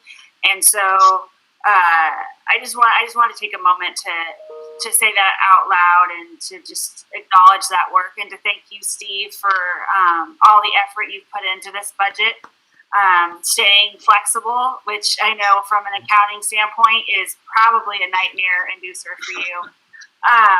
And so I want to say thank you and show my gratitude for the work. Thank you. Are there any other board comments on the budget? John, do we have any public comments on the budget? No public comments. Michelle, do you have a question, Michelle? Oh, and Jed. Michelle and Jed. Just can you remind me really quickly, even in the out year projections where there's a bit of a deficit, we were already anticipating that absent COVID because of the high school. Is that correct? Yes, okay. Right. So do you want me to take that, John, or for you? Go ahead, Steve. Yeah, that's correct. Yeah, so we were projecting some spending, at least for the first 2 or 3 years, as we built the high school. So usually, as we're building a new program, it's usually around 300 students or so where you get to see a net positive, just because of the scale begins to come into play. So yes, that's correct. And can you just quickly remind me, what's our reserve policy? Yeah, so great questions, right? So there's a operational reserve, and then there's kind of a reserve that we set aside. So the reserve we want to set aside is about $4.4 million, and that's really based upon during the last downturn when we saw deferrals of up to 6 months. We said we want to at least have that in case the worst of the worst happens again, but how likely is that to happen? Oh, wait, we're here, right? So, and then anything beyond that really was something we could use for different program expenditures that we wanted to, like getting the high school up and running and things like that. Great, thank you. I just want to comment and echo what Hope said earlier. It's really great that we're not talking about significant cuts to programs or anything like that, and that even though we're not balanced, we're not also dipping it too far below reserves, and we're still maintaining that. So, Steve, right now you are showing about a little over $1 million in losses over the next 3 years, but it doesn't show any revenue coming from Silicon. So if Silicon comes, is there an increase in expenditure or no? We've got the whole thing planned. and we're just going to end up having just a couple $100,000 in net deficit over the next 3 years. Yeah, depending upon how it comes out, correct. Yes. Okay. Well, I mean, I think you're very likely to get the Silicon money. I think the caveat there, Jed, was that we don't know if Silicon pays over 3 years or 4 years. So as we look at the 3-year outlook, is there a 4th year on Silicon's installation? So that might be the one caveat that we're not sure of. And then looking at cash, so it looks like you've done a cash flow analysis. Well, you have done it, and I think by the end of year 3, you're around 5.5 or something thereabouts. 5.7, I think, but yeah. So, but I couldn't really tie it to any kind of overall rationale as to how much the deferrals are going to be. I think where it was is we know that there's the deferral right now, and then we have the other deferral of like 1.3 or 1.4, which is like out in the ether, and who knows when they're ever going to pay it back, right?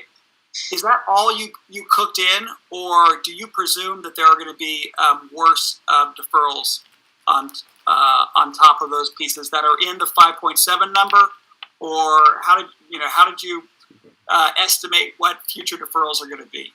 Yeah, it's a great question. Yeah, so the 5.7, and actually Sean had that other question a little bit earlier. But yeah, so the 5.7, really, if you could look 3 months into the future beyond that, if there's a 4-year cash flow, you would see those funds coming back in the first 3 months of the following fiscal year, right? So it's really the deferrals that brought cash down to 5.7 the following year, but then it comes back in the year after that. So there are no other deferrals in there except for what we know right now. And that's really the guidance that has come from school services on what we should plan deferring over time.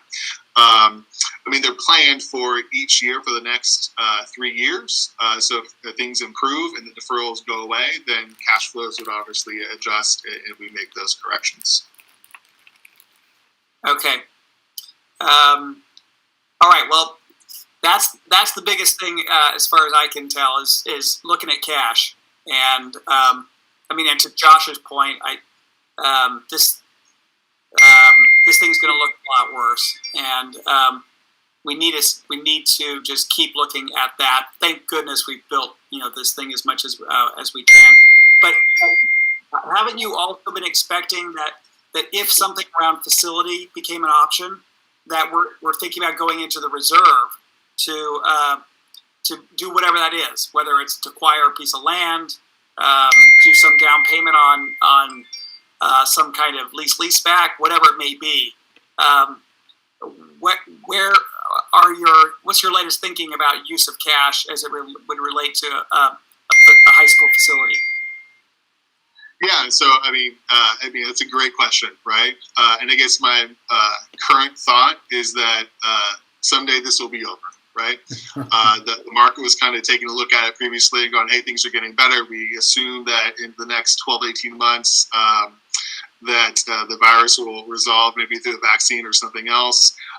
We know economic predictions are saying, hey, it may take some time, to Josh's point, to recover, but at some point we will recover.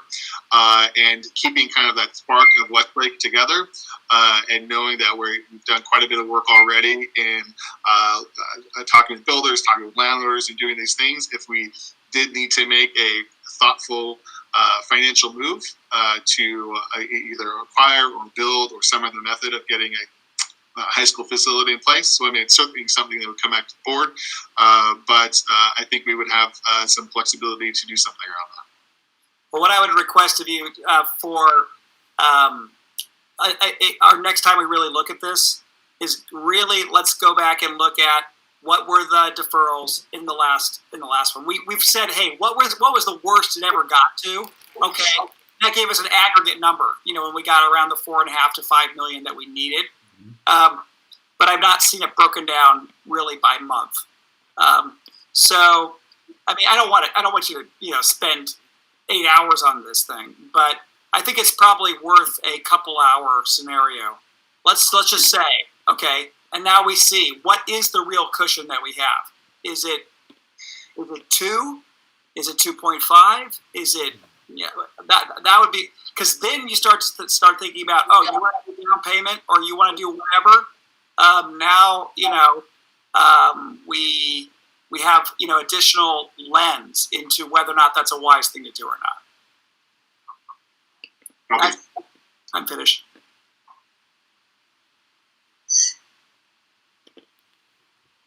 Steve, I think Ashley has a question.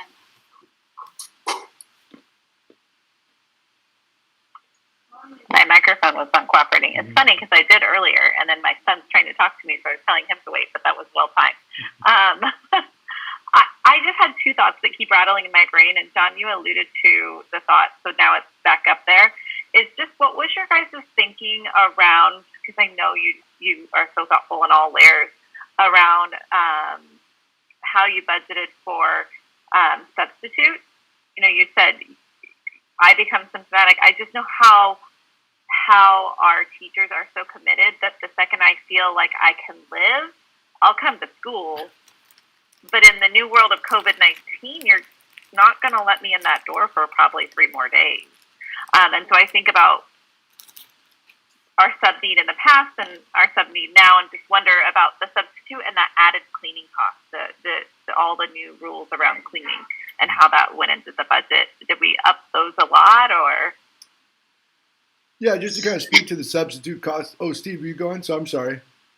Yeah, no, just speak to the level of concern regarding substitutes. Obviously, we put a lot of thought into how we're going to utilize substitutes in the next year. A typical budget outlay for substitutes is $70,000, and whether that's reduced or increased by $20,000 to $40,000, the overall outcome on this fiscal year, when we're looking at maybe a $200,000 or $392,000 shortfall, $20,000 to $40,000 either way.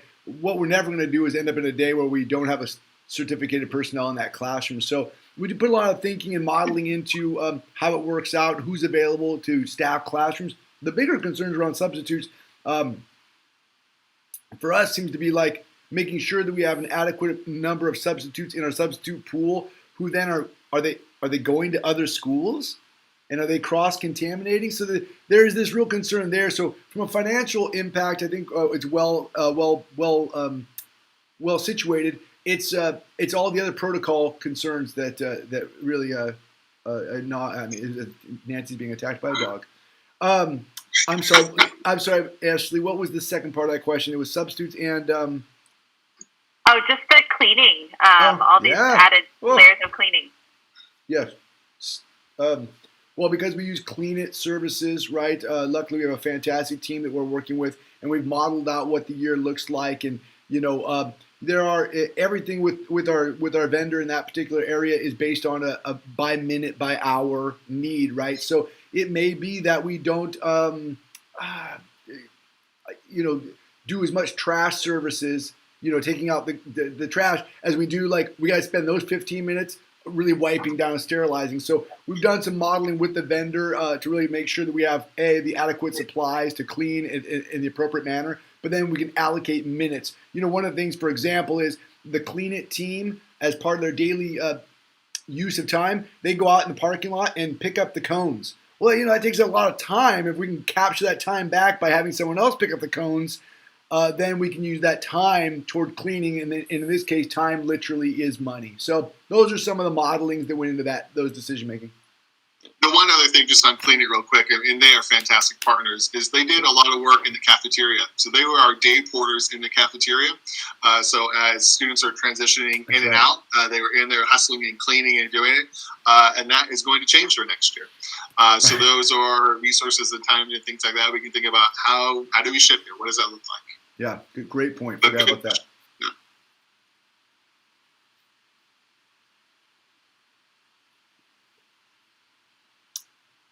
Well, if there aren't any further questions. John has a question or a motion or a question. I was going to move the item because it didn't look as if there were any more questions, but I don't want to jump the gun. I'll second if you're ready. Confirm, John, that there's no public comment. There are no public comments. Okay, so Sean motioned, and was there a second? Did I miss it? I'll second. Second by Ashley. Okay, Amy, will you please take the vote? I sure will. Hope? Yes. Ron, Yes. Nancy, Yes. Ross, Yes. Michelle, Yes. Vasa, Yes. Ashley, Yes. Shannon, Yeah. and Jed. Yes. Thank you. Hope, Okay. I'd like to acknowledge that the YouTube has a little timer for us, and we're at 2 hours and 58 minutes. We got all the way through that in just less than 3 hours. It felt like So we're skipping reflection because that normally adds at least another 5. we'll be fast. We'll be very fast. Future agenda items. We'll have to do Brown Act training at some point. True. Maybe I'll just do it via Zoom. I mean, why not at this point? And then I'm sure that we'll have other policies and whatnot to bring forward in July. Yes, Shannon. One thing that I wanted to add to a future agenda item kind of came up when I was reading through the letter that we're putting out this week. And I think this may end up being a thing just for impact, but I want to bring it at least to the board's attention for future agenda items about language and coding. And so we use the term African American versus Black in the letter, but I think there's a lot of activists and research that would indicate that maybe we should use better language that actually represents the community better. And I think that this goes beyond just kind of how we're coding the Black or African American or however we want to call it community, but with Latinx versus Latino and some of these other language points that I think our strat plan and our values and things like that are moving more forward, but we're kind of stuck in the way that we're forced to code things based on how we track closing the achievement gap and various other things. So anyway, I want to at least just flag that as a future agenda item that I want to talk about with everyone, but maybe it starts with impact and we bring it to you, but I'm going to put that out there in light of this letter. Love it. Thank you. Perfect. And you captured that, right, Amy? You'll go with a yes. Yes, I did. Sorry. Thank you. Sorry, you froze on my screen, so I can't tell. Any other future agenda items? Seeing none, we'll go to reflection. Who wants to go first? Kick off the snake of the screen. I'd like to go first. I did promise it to Rob. No, go ahead, Nancy. That's right. That's true. But if he steals my thunder, I'm going to be a little upset. Just kidding. Go ahead, Vasa. Okay, you don't have to tell me twice. I'll go first. We didn't spend much time talking about it, but the letter that was written from our administration concerning the process and the death of George Floyd and where we stand on those issues. It's just powerful words about justice and recognizing the systemic racism is the reality that some our educational organizations operate within. I just thought that was a very powerful statement, and it was unequivocally this is where we stand on the issue, and I think something our community needed to hear. And I'm looking forward to seeing what we do next as an organization. Thank you, Vasa. Nancy, then Jen. So I would like to echo Vasa's comment. I think it speaks volumes to the forward thinking of this particular board, because I remember specifically when we changed the language to be all inclusive, and I think that being able to put out a message like you did fairly quickly and very responsibly, I think really kind of talks about how we are thinking as a board and always constantly pushing ourselves. So very much appreciate that. But my celebration specifically was going to be Steve, because reading 8 pages of budget documents is certainly not my thing. However, I will say that I appreciated the humor. For a very difficult subject, truly was, it was an easy read, because I will very much admit when earlier today when someone asked me whether or not I had gotten to the document, I'm like, no, because it's 8 pages, and but once I got into it, I appreciated the the additional commentary, and I will say that I learned things, and so I am always appreciative of being presented material that is incredibly dry, or potentially to be incredibly dry, in a very thoughtful manner. And so I appreciate the extra time, because the whole time I'm thinking, oh my gosh, she had to, write an 8-page brief on the budget. Like, how unfun during this time must be. So kudos to Steve. And I know that, Sean and Hope and John and, others have had so much input into it.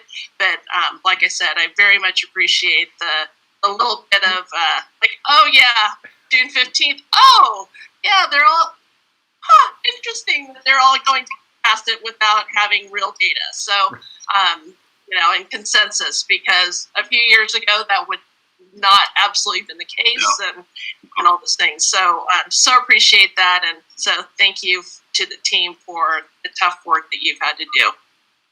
The humor, as far as I know, is all Steve. Like, I can't take any credit. I didn't touch that. I have told him numerous times that he dang well better thank me for sticking with him through all those pages. Like, I think he got paid 6.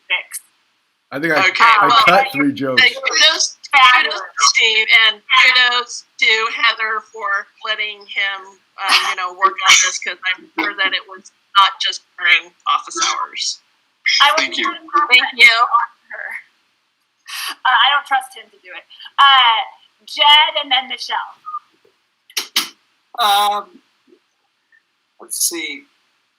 My only one comment would just be, I think we're going to have all sorts of changes and need for agility and nimbleness on this COVID stuff.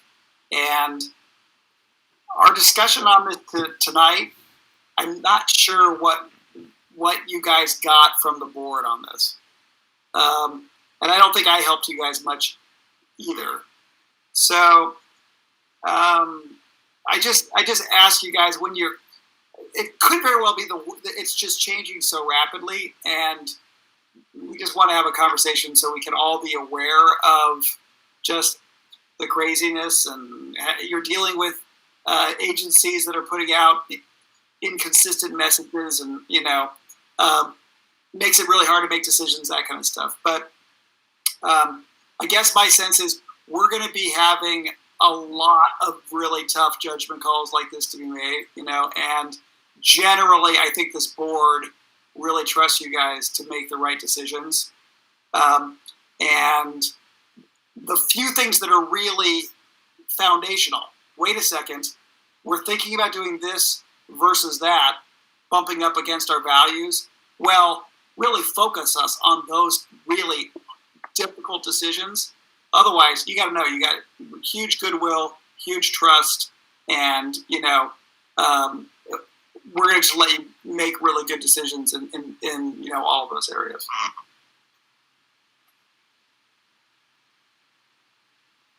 Michelle, then Sean. So I just want to echo what Vasa said around the letter.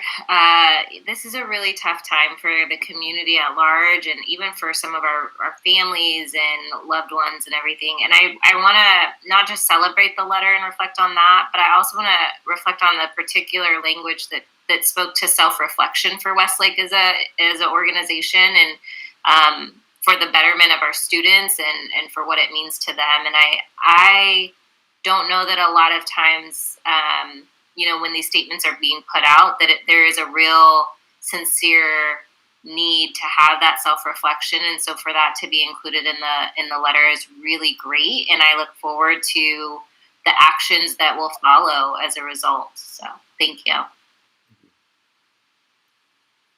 Thank you, Michelle. Sean, then Josh. So I will piggyback off of Nancy's comment. but say that reading 8 pages of financial documents is kind of my thing. So I'm just kind of weird that way. But I would like to thank Steve for his work on trying to formulate a solid plan out of nebulous nothingness, and making it look good. Well, John, that is what makes you an awesome finance chair. So I'm happy you love the work and you want to keep doing it. So that's a win. Josh, and then Ashley. Well, I know we've all been on a lot of boards, and I always think very highly of this board when everybody does their homework and we can really dive into a lot more of the heavier subject matter. But while we did that, we also kind of glossed over Hope, Michelle, and Shannon getting another 3-year term on the board. So I wanted to celebrate that. Because everybody did such a good job with their homework, I didn't think we pointed that out enough. So I wanted to bring attention to that. Excellent. Thank you, Josh. It means a lot. Ashley and then Shannon. I will say ditto, and just recognize that, in what Jed said, how much trust we have in John and the team and what they do to have the best interest and all the things that we have laid out, just recognizing that that's a huge load. So now we've put all this on your shoulders, and that's a lot to hold. And so just recognizing that and appreciating you for that. And I think anybody probably on the board would probably say the same. If you need to lean on us more, do. Because I think many boards out there around the schools are having much longer meetings than this because the trust isn't there. But I guess it doesn't go without. It doesn't go with you having to make all those hard calls if you need the board, because we trust you so much. We give it to you, but we give you a lot, and we recognize that. Thank you. So thank you. You also give me a ton of support, and my reflection tonight would be that this board, especially with the approval of the 3 board members coming back, we are a solid board that's now grown together for over a period of time. And as I have to make decisions going forward, knowing that you support those decisions is really important. And Jed, to your point, tonight was a lot of me putting things on the screen and then looking at your face on the screen. When we said A/B scheduling, did anyone on this screen flinch? That was a big deal for me, although it seemed like it glossed right over. But there are communities within this region where people are saying, "Hey, freeze! What do you mean A/B modeling?" So I guess while all the decisions aren't yet clear, having this board go through that process tonight was very beneficial to me. So thank you, Ashley, for your comment as well. Sorry, Hope, I cut in front of somebody. You cut in front of Shannon. I think Shannon's awesome too. If she could, hit you through the Brady Bunch screen, she probably would. Shannon, and then that's. I guess I'll go after Shannon. I have a couple quick things. Just thanks, Josh. And to that, Mrs. Chavez texted me actually earlier today and was like, "Hey, are you staying on the board?" And I was like, "Oh yeah, I am." She was like, "Oh good." She's like, "Also, I knew that you totally would." And so then we had to laugh for a second that that we still that we're still friends 25 years later, and that somehow now I'm on this board for a school she works at, and she's not even here. So it's a testament to all of you, and you really sucked me in. So thanks. But I think that to that, a testament to, again, you all is that I was talking to one of my other friends who's a teacher at a private high school in the Bay Area, and I was asking her, in advance of this, hey, do you guys have an opening plan? What? And she was like, well, we were supposed to submit it this week, but it's a mess. And I was like, what are you doing cohorts? What's your schedule? Doesn't even have any of that. We can't come up with anything that works. We don't know what the plan is. We don't have a good solution. And so anyway, I again, high school is different. Obviously there are some advantages. There's been just different challenges, but I think that, again, just that so many different models and scenarios and thoughts that went into all of this, and that, John, you had data and answers for even all of the questions on top of the presentation that all of us had for how different scenarios play out, I think is very encouraging to this community, I'm sure. And then, I just want to finally say, to build off of what Vasa and Michelle said, I really appreciate the ownership in that letter and the thoughtfulness. And like I said, I look forward to the Impact Committee and this board doing more work to be intentional with our language, to actually build on that letter and turn it into action, and not just have it be kind of in the moment to the community. So thank you for putting that together. Steve or Amy, do you guys want to reflect? Do you want to participate?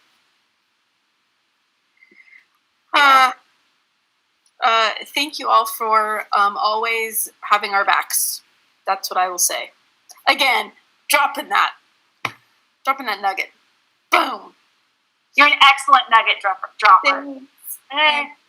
Steve, do you want to?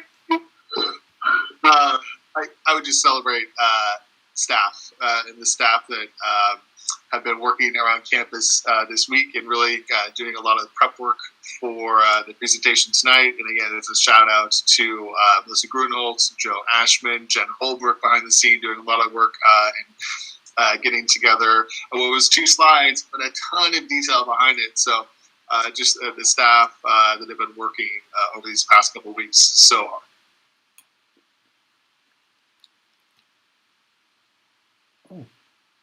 Did we lose Hope? Did her internet just drop out? Oh my goodness. Who's the vice president? Who's in charge? What just happened? Right when she was supposed to reflect. We have a succession plan. What do we do? Sean, you're in charge. I know the mic dropped, and I'm like, wow. All right. Yeah, I didn't mean it. The buttons, there's too much for me.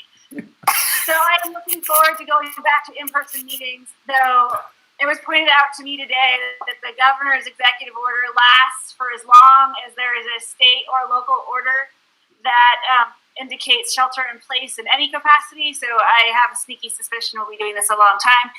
That wasn't my celebration or my reflection. My reflection was I truly appreciate how mindful we approach this work, and that I have no hesitation that people are coming prepared and that we're willing to weigh what Westlake needs and make that call. We're really lucky to be a charter school, as John pointed out, with 600 families, right? And so it gives us some flexibility. He said that very early on, right? If we had, 50 schools and 12,000, we just wouldn't have this. And so I just want to reflect on it's great that we have that option, that flexibility to be mindful and to really approach this with our mission and vision in mind. So with that, I guess I actually can hang up. That was one other reflection is, John, thank you so much for figuring out how to put this on YouTube and coming up with the technology so that Carissa and others could watch and participate. That means a lot to me, and I'm sure it means a lot to our community. So thank you. I think we should, even when we get back together in the library, we should figure out how to do this on YouTube, because I'm loving this right now. That we're getting text messages from our community being like, hey, I see you guys live. And I'm like, everyone can see us. So yeah, thank you, Hope. This technology is super cool, and I think we should continue using it. And then I actually had one more thing. Make sure to keep the map with the dots, because I think we should frame it. We've kept other pieces of Westlake nostalgia, and I just cannot see how the map with dots not being one of those pieces. The map with dots is awesome, but we'll talk more. Come visit the map with dots someday, everybody. It's awesome. Yeah, I hope I get to visit it. Either way, with that, I will adjourn the meeting and see you all in July. Awesome. Have a good night, everyone. Thank you so much, everyone. Genuinely, thank you so much for doing what you do. Good night. Good night.